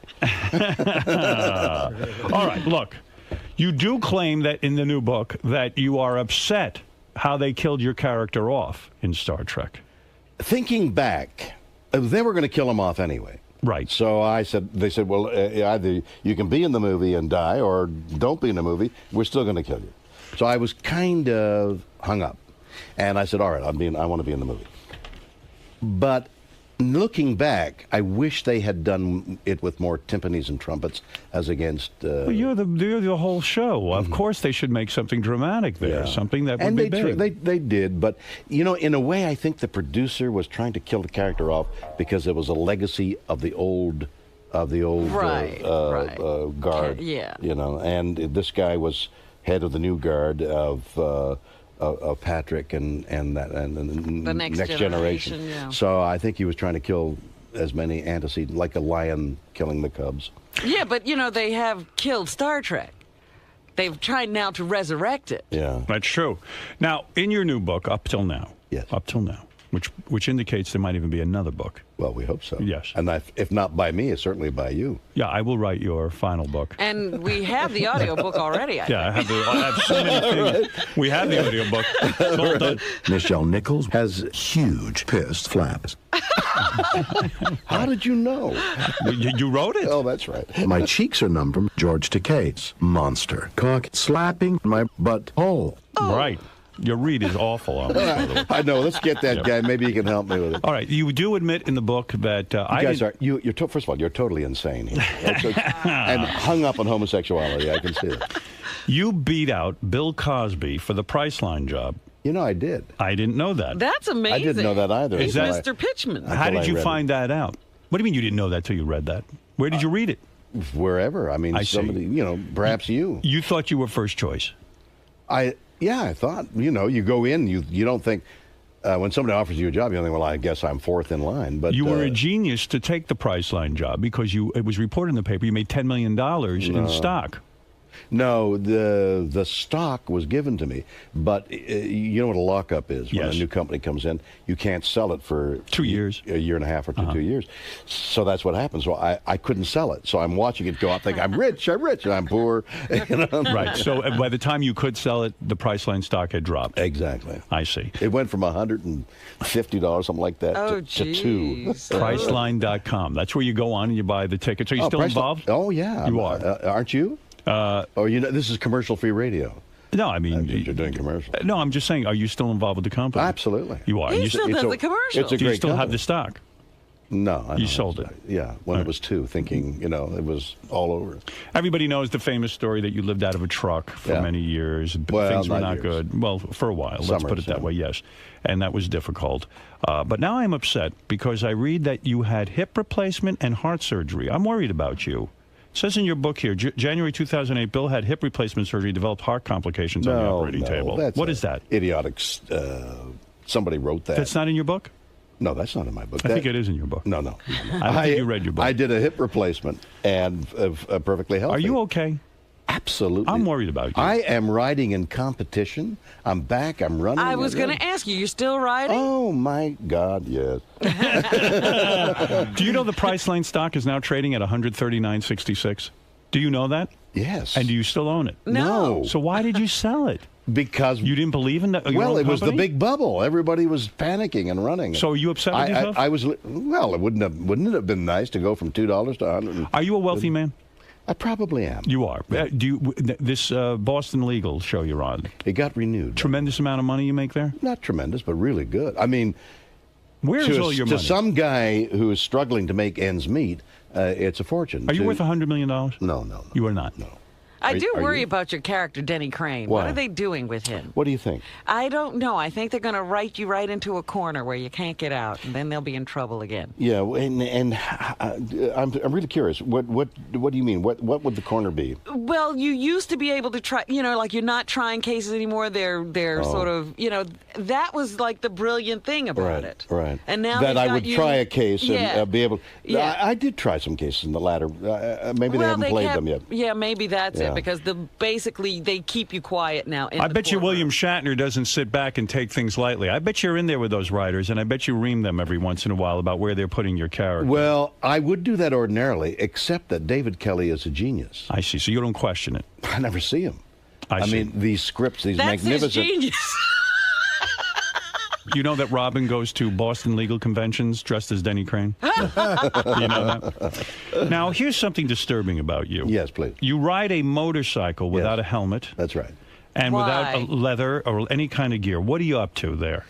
Death wish? Mother didn't pay enough attention? Father didn't pay enough attention? What's going on here? Well, you got to. Why does one ride a motorcycle? Don't you? Hell no. Fred does, but not me. All right, you ride a motorcycle for the freedom of it. The wind and the smell and the heat and the cold. I mean, it's a sensual experience. But you know how many deaths occur on motorcycles. I do. And you know you've that seen Gary a lot of times it isn't your fault. It's motorists who are hostile to motorcycles. Absolutely. You've got But to you've ride. also seen Gary Busey, haven't you? That's not fun. Right. You want to end up like that? I'm forced to wear a helmet because of Gary Busey, but the fun of motorcycling is restricted by wearing leathers and a helmet. Have you ever fallen off your motorcycle? Yes. You have? Big time. Were you wearing a helmet? No. And nor leathers. I was wearing a T-shirt and shorts and sandals. How did you look in that? I was trying to escape George Takei. Right. But I had my helmet with me. Yes. But I wasn't wearing it. I was on a country road. And the bike came out from under me. I don't know why. And I slid across the road on my back, and I've got scars on my back and rear end. All right. Now, listen, not only that, you reveal a lot of things in the book. You reveal that the Gorilla Foundation... The Gorilla Foundation? You were working for the Gorilla Foundation, and a gorilla grabbed your balls. Is that true? And what is that like when a gorilla grabs A gorilla grabbed my balls and then ate out James Doohan's ass. He then turned around and offered. It was intimidating. It must hurt. It was very gentle. While the lowland gorilla had his hand on my scrotum. Right.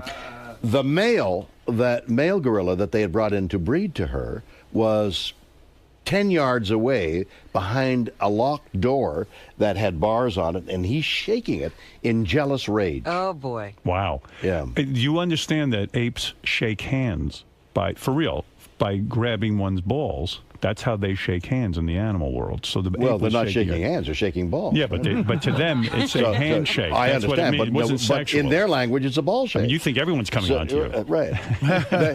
they have what they call the Bolshoi the Bolshoi handshake. Okay. Why, when you go trick or treating with your grandchildren, yes, do you wear a William Shatner mask? Because I love to record the look on the person's face when they say trick, and I take the mask off. I see. And it's me.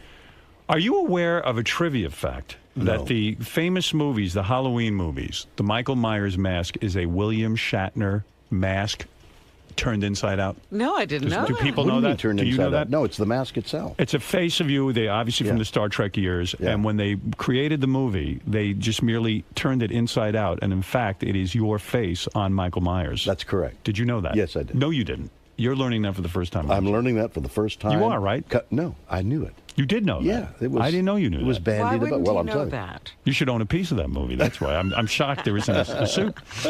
In your book, you're getting my book Up Till Now, which is at the bookstores. Yes, even as we speak. Up till now, William Shatner. And by the way, William will be signing copies of his book tonight at 7:00 at the Barnes & Noble in Union Square, Manhattan. You can go over and say hello. I was going to Don't bring ask any if you of were that. going to be out and about. Perfect. Don't bring any of that Star Trek crap. That's not what he's there for. No, I'm signing the book. The book. You will. You won't sign anything else. Will you yell at someone who brings a Star Trek piece of I memorabilia? will yell so loud you'll hear it. Right. You are a difficult from guy. Long Island or wherever. You save that for the conventions where there's many dollars to be made. Is that true? Well, you know what? I don't do conventions. No more. You know, no more They conventions? sort of Why? don't- Why no more Well, conventions? Because Star Trek conventions aren't. not They're fun? only no. They're not fun. You despise your fans? George and Nichelle are there. Oh, absolutely, they're there. They're there Well, all the they time. say, at least George says, that you suck off all the money if you come. He'd prefer you not to. Did he use the word suck off? Yes. He uses the word suck off a lot. Listen, I am honored that in your new book, Up Till Now, you describe your experiences in the homo room. I know. When you were on this show. Well, it was quite an experience.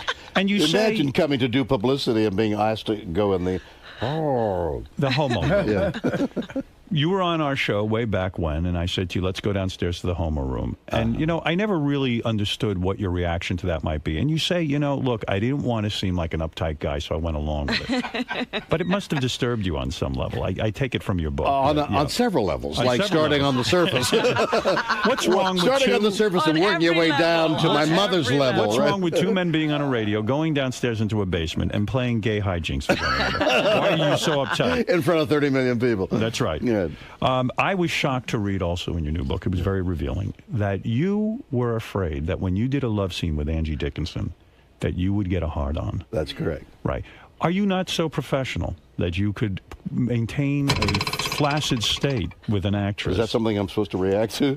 I it seemed applaud like you. a bed spring. I applaud I've you. heard that sound before. I applaud you for saying that. I applaud you because when I did my movie, I was hard through 90% of the movie. Any scene I had with a woman, and one scene with Fred, I was hard. And, I find these kissing scenes erotic. I don't care that there's a camera on me.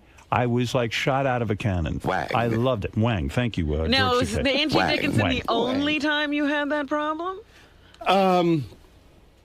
No, I used to have that problem a lot. Did you? So what would you do? No.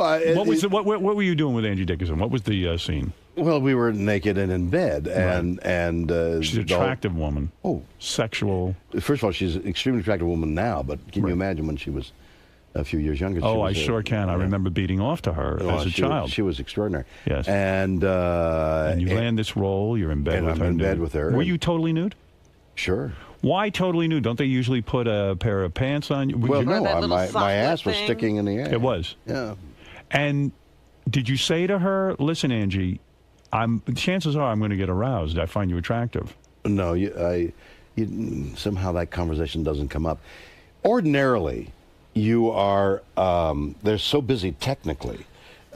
Move your arm to the left, Bill. But so what? It's erotic. Have you ever had full penetration on a film set? No, that's ridiculous. You were never penetrated, or did the penetrating?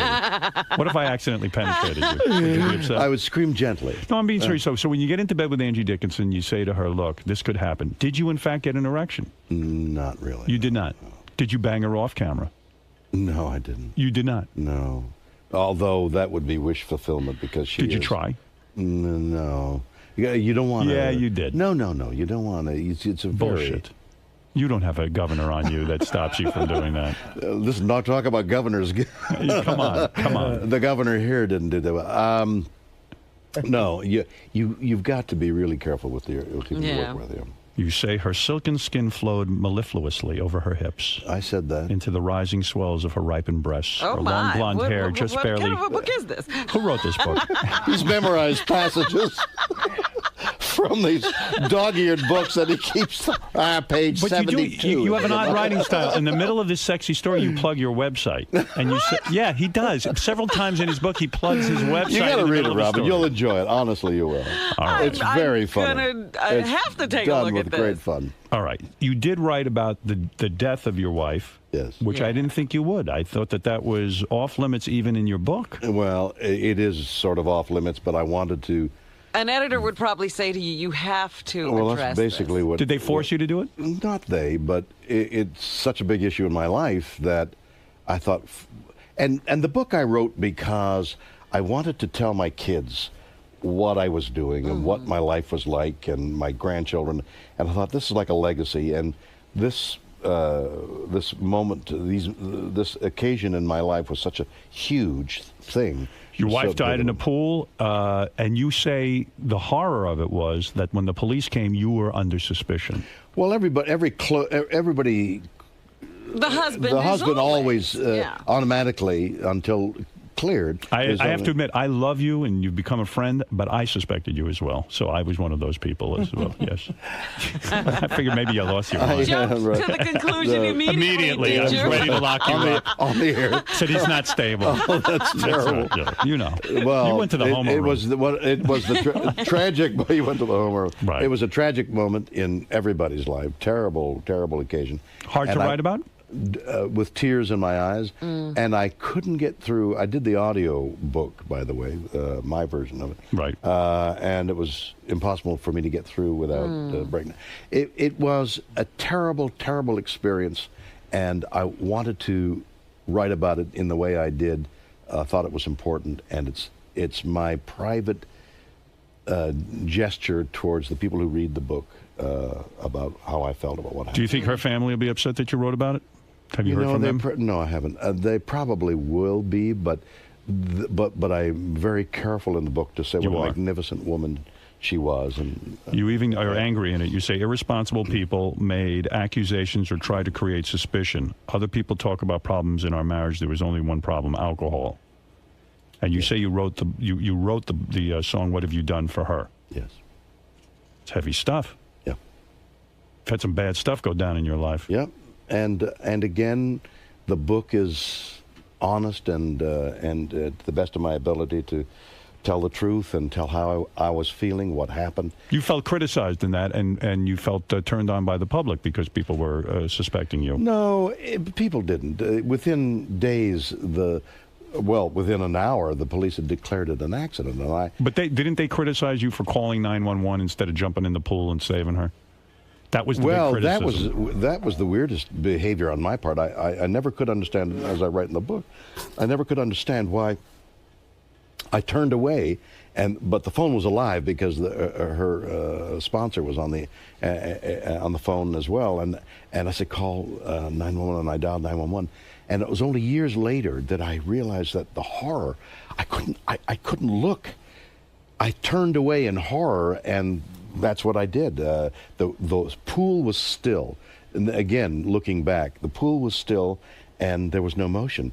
So I knew that she was dead. And what difference did it make? I think this was what was going on in my mind. If I called and jumped in, or if I jumped in and then called, because I couldn't deal with. Anyway, it was the horror. Your instinct was just to get on the phone and say, "Get me help, quick!" And then I jumped in. But now you've had nightmares about, I should have jumped in first.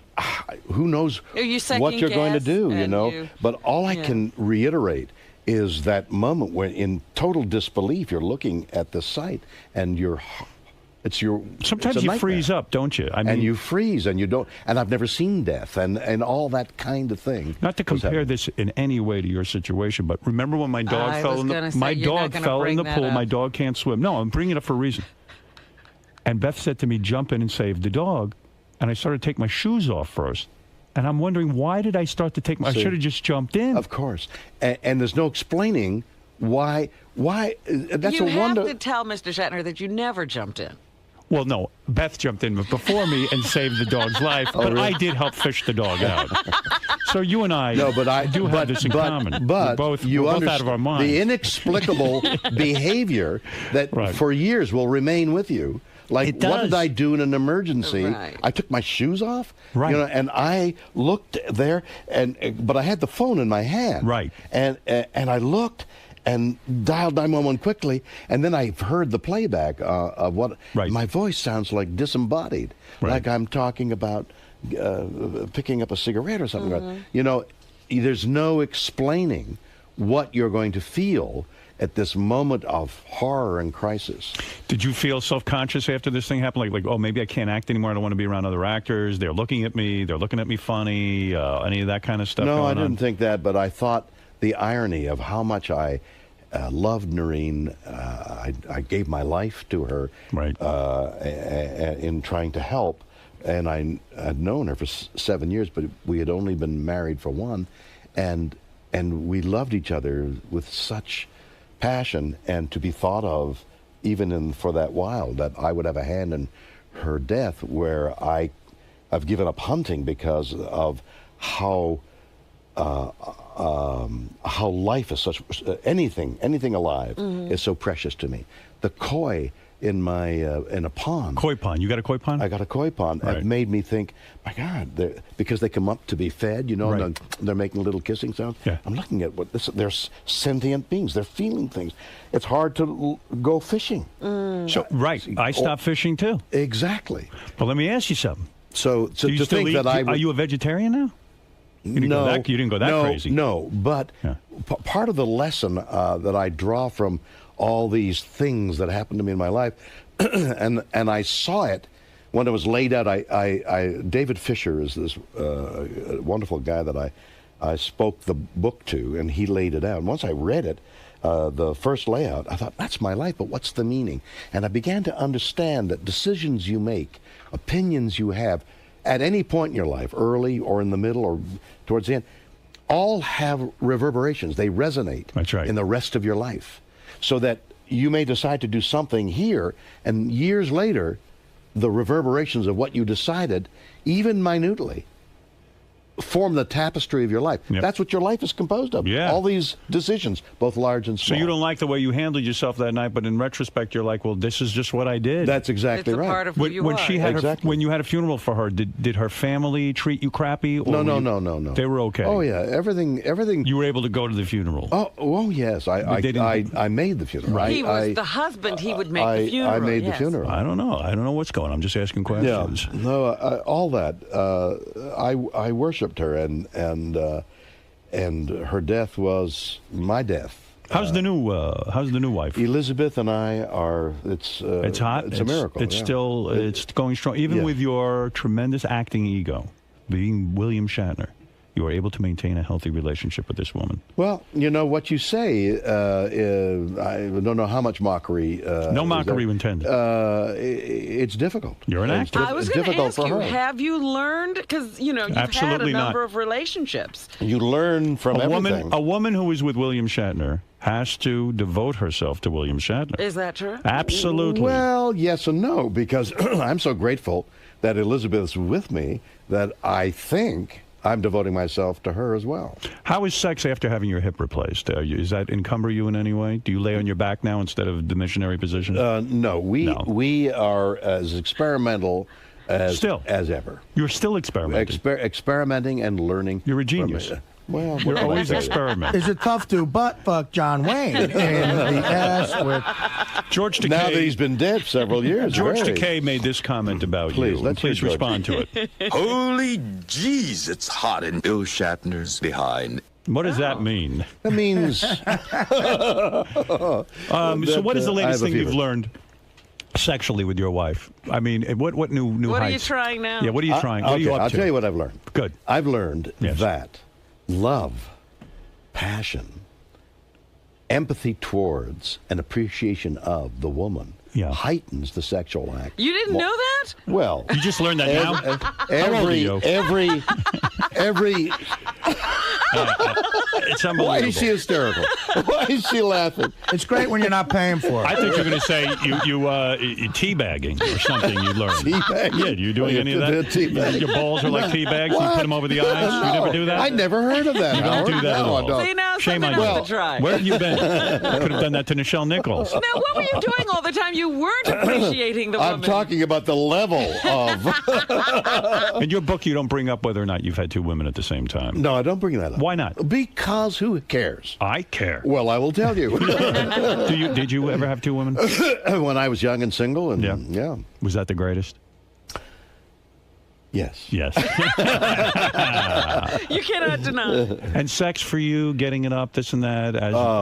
As one gets older. No, it's the greatest. It's still because the level of passion increases. Viagra, Cialis, any of this? None of that. None of that. No, it's just thinking of George. You think about George when you're in bed. Balloon knot. Thank you, George. Listen, let's go to Bonkhead Eric, who has a question for Mr. Shatner. We're here to celebrate his excellent new book.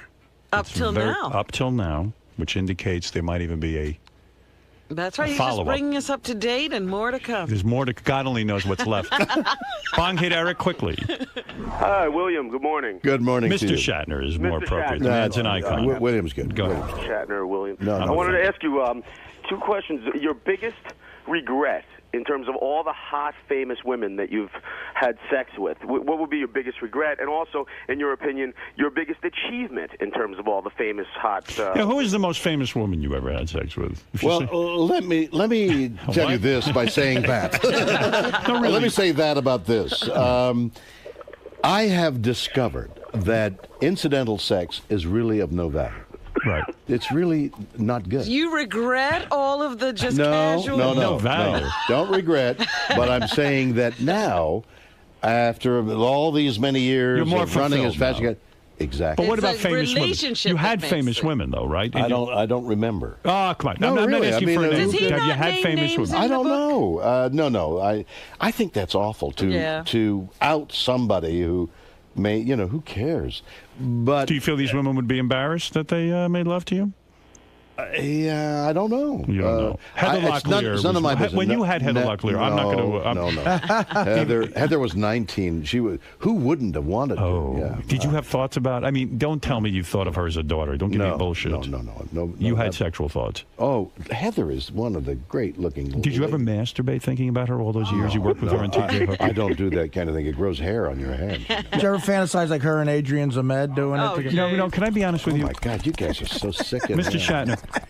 Working with Heather Locklear, I mean, listen, forget what she played on the... Lady. She's a sexy lady. Yeah. You mean to tell me after a long day on the set with this girl, you never went home and beat off to her image in your mind? Come on. Give me a break. You did. Howard, when do you ever lie?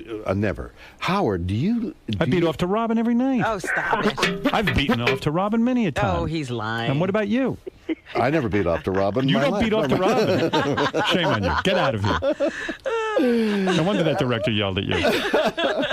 It's ridiculous. Can I give him an F, Marry, Kill? What? Let's go to Lou. Lou, go ahead. Go ahead, Lou. Yes, Hello? Lou, quickly, please. I have very little time for nonsense. Mr. Shatner, your story touched me quite a bit about your wife, and I had a similar situation. I had driven by a horrible traffic accident once, and as I got closer, I noticed that it was my father's car. Oh, my God. And instinctively, I should have stopped, but I kind of just kept going. Wow. And I drove for about 50 miles before... Wow. Yeah, 50 miles. Lou, is that true? No, but that's an extraordinary... Lou, are you telling the truth?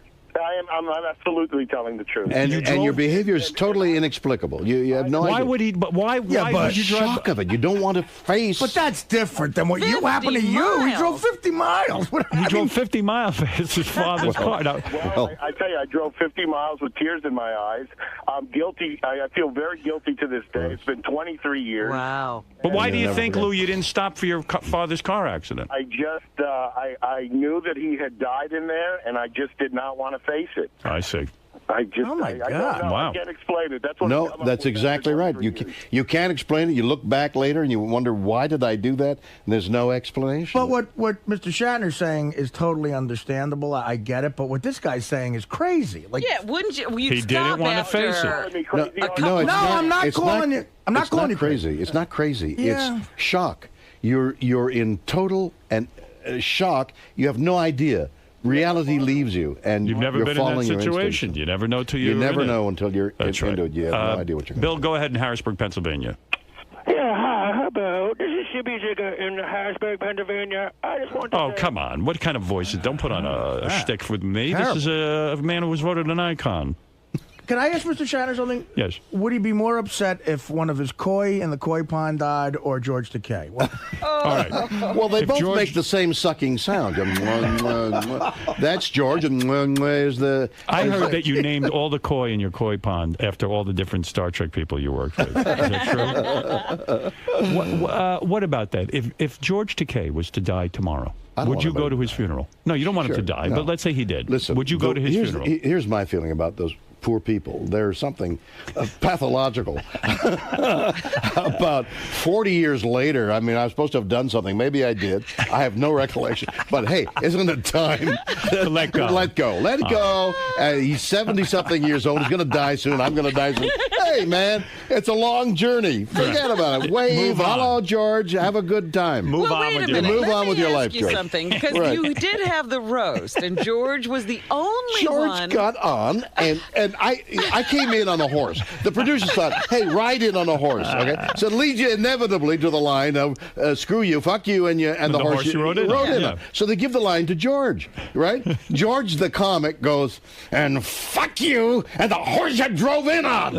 And everybody's this dead silence in the audience, like, what did he do? You feel his level of anger is a little over the Whoa, top. Yeah. man, what's his problem? William Shatner's book, Up Till Now. Everyone should get it if you are fascinated by the life of William Shatner as I am. And who isn't? Oh, yeah, absolutely. Believe He's me, an this icon. is a man who should be studied. He is Dissected, an icon. I believe, is the Dissected for regulation. sure. You must get the book Up Till Now. It's a fun book. He even makes fun of himself by plugging his website constantly in the middle of erotic stories. This hour flew by. Do you know we've been talking for an hour? No, I had no commercial idea. interruption, No, nothing. that's wild. I could talk to you all day. Howard, it's so good to see the two of you, Robin. It's such a pleasure. You haven't changed. The program is great. I am fantastic. You are right again. We're an excellent. You got this whole wing of this building. Yeah, they wild, locked man. us in. I'm a very big star. Yeah. You don't realize it. No one realizes it, but me. I'm doing a talk show. I want you on my talk show. When are you doing that? I'm unavailable, unfortunately. But go ahead. On A&E. On A&E. I don't do A&E. I don't do in cable. the fall. Right. Really? You don't? Yeah. You're doing a talk show. Yeah. Will Called, anyone get a word in edgewise? No, I mean, I'm doing a talk show. William Shatner, you are the greatest. Thank you. And what an honor to know you. Congratulations on Boston Legal. What they're doing your character, I don't know. I don't care. We'll find out. I'm sure it'll be I fine. hope they don't. It's a great character. That's right. We're going to be back. And next time you come on, I want you to think about this question. Yeah. How many blowjobs have you gotten in your whole life? All right. Uncountable. Do you think if a man says 84, that's a high number or a low number? 84 is low. Low. 84 is like a day. Wow. Oh, you're In the awesome. life of You're awesome. You're my hero. he's good for 500 blowjobs. I know. Maybe your parents didn't love you, but I love you. And that's all that My matters. parents love me, and I love you. I don't know. You didn't get enough love. We never do. No. Yeah. It sounds like you got a lot. 80 blowjobs as well. Yeah. 84. Where's the lack of love What was there? it? You lost 4 there. It's 84. I still think he banged out the Locklear, but what do I know? So, Mr. Shatner, you've been doing Howard's show for a number of years Many now. years, yeah. And now that he's uncensored and it's no different. He's just awful as usual. He's gotten worse. He's gotten worse. Well, it was bad. Now it's really bad. And your advice for George Takei is to get a life. You're so funny, but I would have thought that there was a machine, like you were playing a piano or a keyboard or something like that. How do you pick? But you're cutting and pasting. Yeah, I'm just taking bits of audio, and I can even make words. If you say like shoot and hit, I can make shit. No, I understand. I understand how you're doing it, but first of all, putting it together is tedious. Then you're thinking the words are coming up, not necessarily making sense, but they end up being funny. It's a great skill. Thank you very much. Funny way of doing things. For sure. A lot of people don't realize that you're toiling away in that studio working on these audio clips, trying to come up with funny bits to get recognition from the man himself. That has to be pretty cool. That's like the highest honor, yeah. It's awesome. You're floating right now. I am. I'm a big William Shatner fan, Star Trek fan, and huge fan of the movie Halloween, which they used his mask in that movie, in the original. And so it's definitely an honor. It's cool. It's just so cool that, he has such a good sense. That's Scott the Engineer's story, how often he edits his son's music. Oh, okay. During You've got work more hours. Information? Well, I'm hearing some things. All right. An investigation will be launched. I want a full report on how much output Scott's giving me a day. All right. I want to know how many things he's editing. And just see how far the album is along. Yeah. Something tells me the album will be done before my tapes. I still get reports about you that you kind of were less than truthful with me. Maybe it's somebody else. Maybe I was doing somebody else a favor. I do things for other people as well, not the only myself. person you can do stuff for is me. I do things for other people as well. Who's the other people? I do things for you too, obviously. Right, but that's not what we're talking about. I didn't deny I played it. No, it was more than once, and there is a lot going on back there. I know everything that goes on back there. I got my sources. own time, yeah, there's a lot going on. No, not during my time. No, not during your time. No, Scott, the smile gives it all away. You can't even lie to me good. But what are these favors he's doing for other people? I don't know. Maybe he's referring to stuff he's done for me, but that's different. I'm aware of it, and I know what's going on. Well, that's something you asked him to do. Yeah. Yeah, but he's giving me a smile. I know some favors I've done. If you're referring to my favors, what are you getting on my case for? All right, you want me to start now? All right, everybody back there, the 4 or 5 people that go down for at least 2 hours a day smoking cigarettes. I'm not talking about You want to get on their fucking case? I'm talking about you. Bullshit, man. I'm talking about you. Bullshit. Talking about you. It's bullshit. No, I'm talking about you. I fucking work. These people are downstairs smoking their brains out and not doing any work for 2 hours a day because every time they have a cigarette, it's 10 minutes. 10 minutes times 10 cigarettes. You know what you're like? How long is it? You're like one of my kids when I go, hey, you're not doing your homework. No one else is doing their homework. Of course I'm working. Let's talk about you. Forget about the people who smoke cigarettes. Let's assume. Yeah, forget about them. Yeah. It's all about me. Well, it's this only is a about discussion me. about I'm the only fucking asshole that works here. I'll talk about the cigarette people with the cigarette people. I'm talking about you. I mean, you're not smoking cigarettes. Bravo. I'm one of the hardest workers around. I've been working for you for I know. I'm going to have to monitor your output. I don't get it. What are you busting my chops about? I'm going to monitor your output. I want to see how much you're getting done. Whatever you fucking want to do. I just want to know. Just want to know what's going on back there. Nothing's going on. Just know I know everything that goes on. Nothing's going on. It eventually all ends up on my desk. Nothing's going on, then you're not doing anything. Well, then we need you to get something done.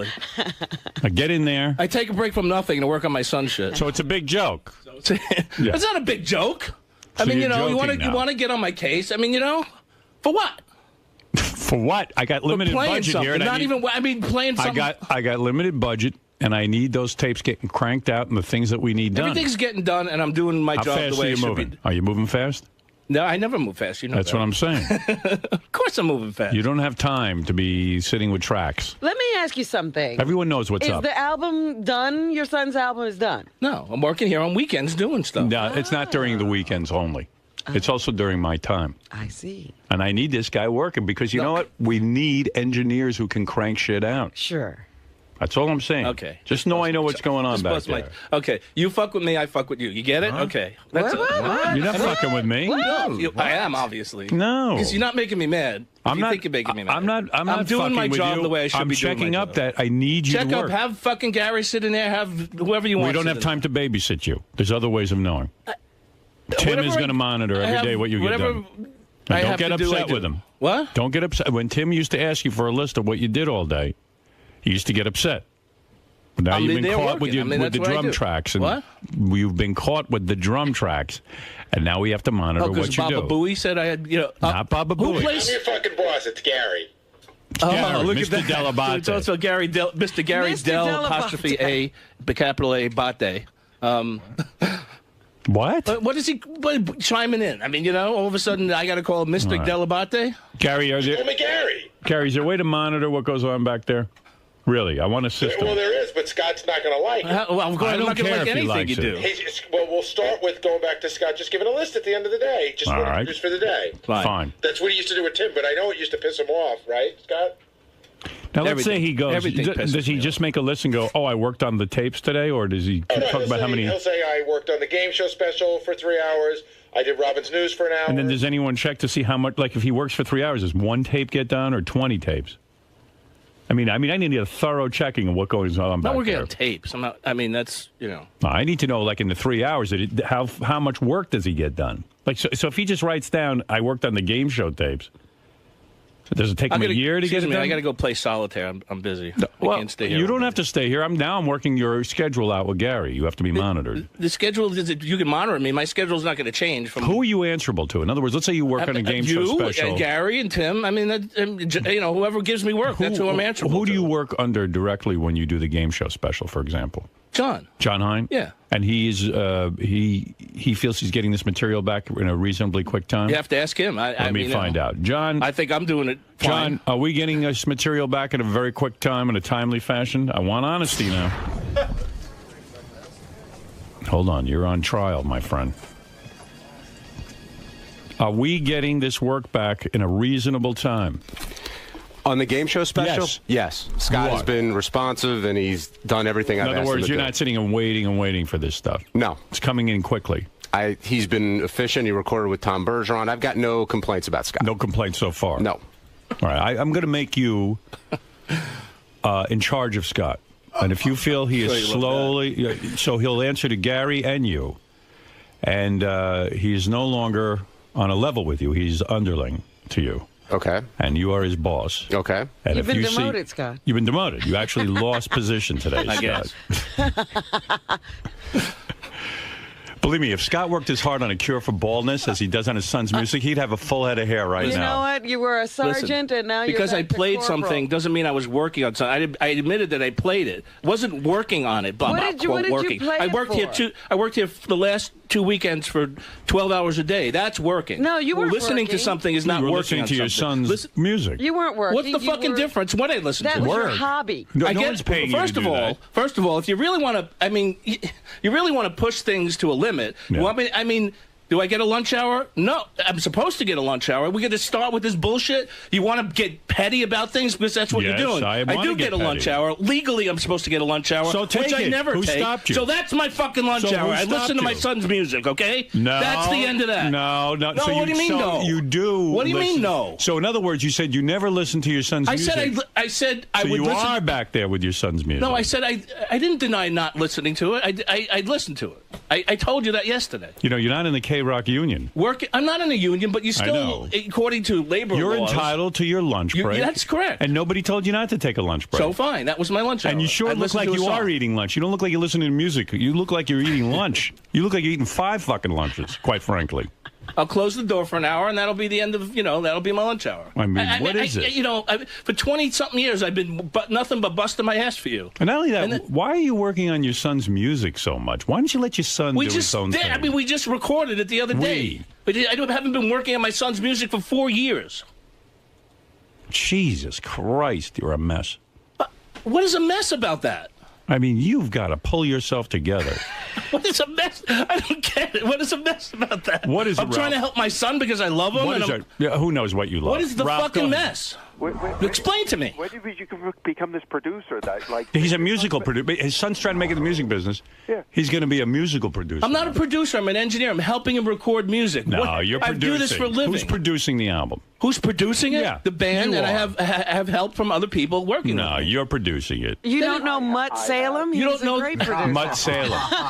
You should keep that black cloud away from I never your son claimed to be a with his musical music. producer. Okay, Nah, you do, I'm you working do. with somebody here at Sirius that's helping me out, and we've been working the past couple of weekends working on the music. But it's now filtered into my day. That's when I get involved. What? Because I played 20 seconds of it, or I listened to a minute of it. Listen, between you and me, yeah, I know you don't have to lie to me. I'm not lying. I know what goes on back there. This was not 20 seconds. Of course, you know what's going on. This was not 20 seconds. This is often. Often they just recorded it. It could be more than fucking. I mean, you're excited about your son's music. Of course, I'm excited about it, and you don't get excited about whatever your children do either. I mean, your children do a lot of shit too. Right. So, but I'm the boss, man. I understand you're the boss, and I'm not taking any of your time doing shit that I shouldn't be doing on your time.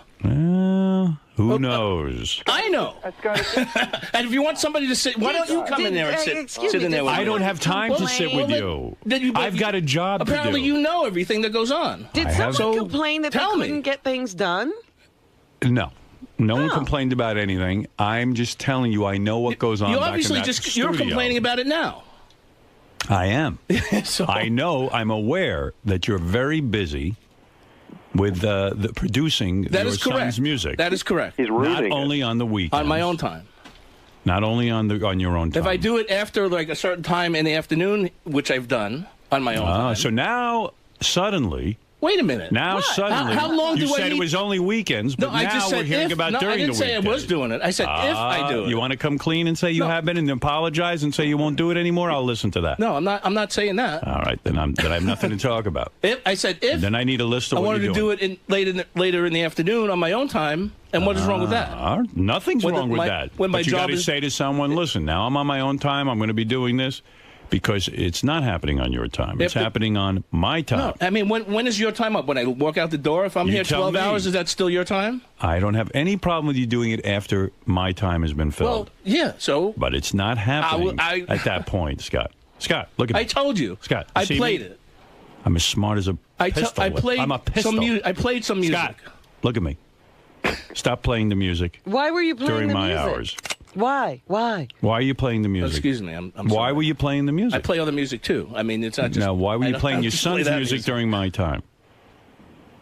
Because I wanted to hear something. So you're thinking about it and working on it while you're here. You need to hear it. All right, listen to me. That's a difference. Do me a favor. Can't they afford a real engineer at this point, that band? They've been together for like 10 years. What the fuck is this? Can you get off the phone and do some work for a change? Go to sleep or do something. I mean, really. This is work. He's monitoring you. In fact, Ralph, I'm going to put you in charge of Scott. What do you think of that? Oh, that's great. I have time to do that. Yeah, of course you do. Yeah. See, you have why don't you go fly out to L.A. and, Scott, first of all, I need suck on Simon for a while, will you? Please? First of all, I need a list. Start now. Log your day. No, you log your day, which is a big zero. You know what? I don't want to make this into a joke. I'm not making it into a joke. What you're doing is you're walking all over me. Are you kidding me? And you're treating me like I'm an asshole. You are unbelievable. You're treating me now like an asshole. No, I'm not treating you like an asshole. For you your whole career. No, I've worked my ass off for you. Hold it. Yes, you have worked your ass off. I have, and I've done a great job. Things are too loose around here. Okay. I mean, I'm not going to throw anybody under the bus that works here because I'm not like that. You referred earlier to someone who plays solitaire all the time. Why don't you tell us who that is? I didn't refer to anybody. I said I was going to go play solitaire. I didn't refer to any person. Why do you assume that you're referring to someone that you know plays solitaire? I don't know anybody that plays. I just said I want to play. I don't throw anybody under the bus. And I'm going. So again, I'm smarter than you because I figured out what the reference was. Who plays solitaire then? Tell me. You must know. You tell me. I don't know. I don't know. You referenced solitaire. Who's playing solitaire all day? I wouldn't know. I wouldn't. I play solitaire. There's a lot of people that play solitaire. So are you saying you play solitaire all the time on my hours? You know that, right? You do? That I didn't know. Everything. So now you're not only doing your son's music, you're playing solitaire. No, I don't play solitaire. I just make up your mind. So that you just said you did. I'm just trying to. So you lied. I just said I was going to play solitaire. I haven't played solitaire, but I was going to play. You're solitaire. You're going to go play I just solitaire. felt like playing solitaire now. Well, then why are you taking this job if you are busy with solitaire? Well, it's a new thing, a new hobby I'm going to take up. Well, then don't work here. You're making a big mistake. You're some arguer. I'm terrible at arguing. I've told you that before. I cannot argue. It's like going in to take a test. You know all the material, why are you arguing? But you fail. Why do you have to argue with me? You shouldn't even be arguing with me. I'm not. I'm not trying to Just argue. say, Howard, you're right. I did listen to my son's music during your hours. I told you I'd listen to it. I'm going to stop, and I'm going to show you how much work I can get done. Okay. That's all. I won't listen to anything I shouldn't be listening to, and I'll do whatever I need to do for the show. How's that? Is that fine? That's good. I'm sorry that if... And take a lunch break. By all means. No one's stopping you. Fine. You're yelling about this lunch break. I don't take a lunch break. No, well, take one. Why shouldn't you have lunch? When I think I'm getting taken advantage of... When do you eat? Let me ask you something. You must weigh 300 pounds. When do you eat that you skip lunch? I don't buy that you skip lunch. I didn't say I didn't skip lunch. Yeah, go ahead. You misunderstood again. All right, go ahead. You're not listening. Again. So I've misunderstood many times. Well, yeah, you say I'm working on my son's music during your time. I said I was listening to it. I wasn't working on it. No, listening to it and working on it is this. You're calling me an asshole and I didn't listen for, 20 minutes or I didn't. Scott, it's often and frequently. No. Same thing. You're wrong. Often and frequently. It can't be often. I didn't have it before this week. You're obviously very excited about it, and you're playing it. I said that. Block it out of your mind. Fine. Do that at home. You're not in the band. Right. Ralph, you wish you had a thread of talent as much as my son Leave does. your son alone. Fucking asshole. Your son. He's blistering up the charts. Dope. Look, I love that you love your son, and I love that you're doing this for your son.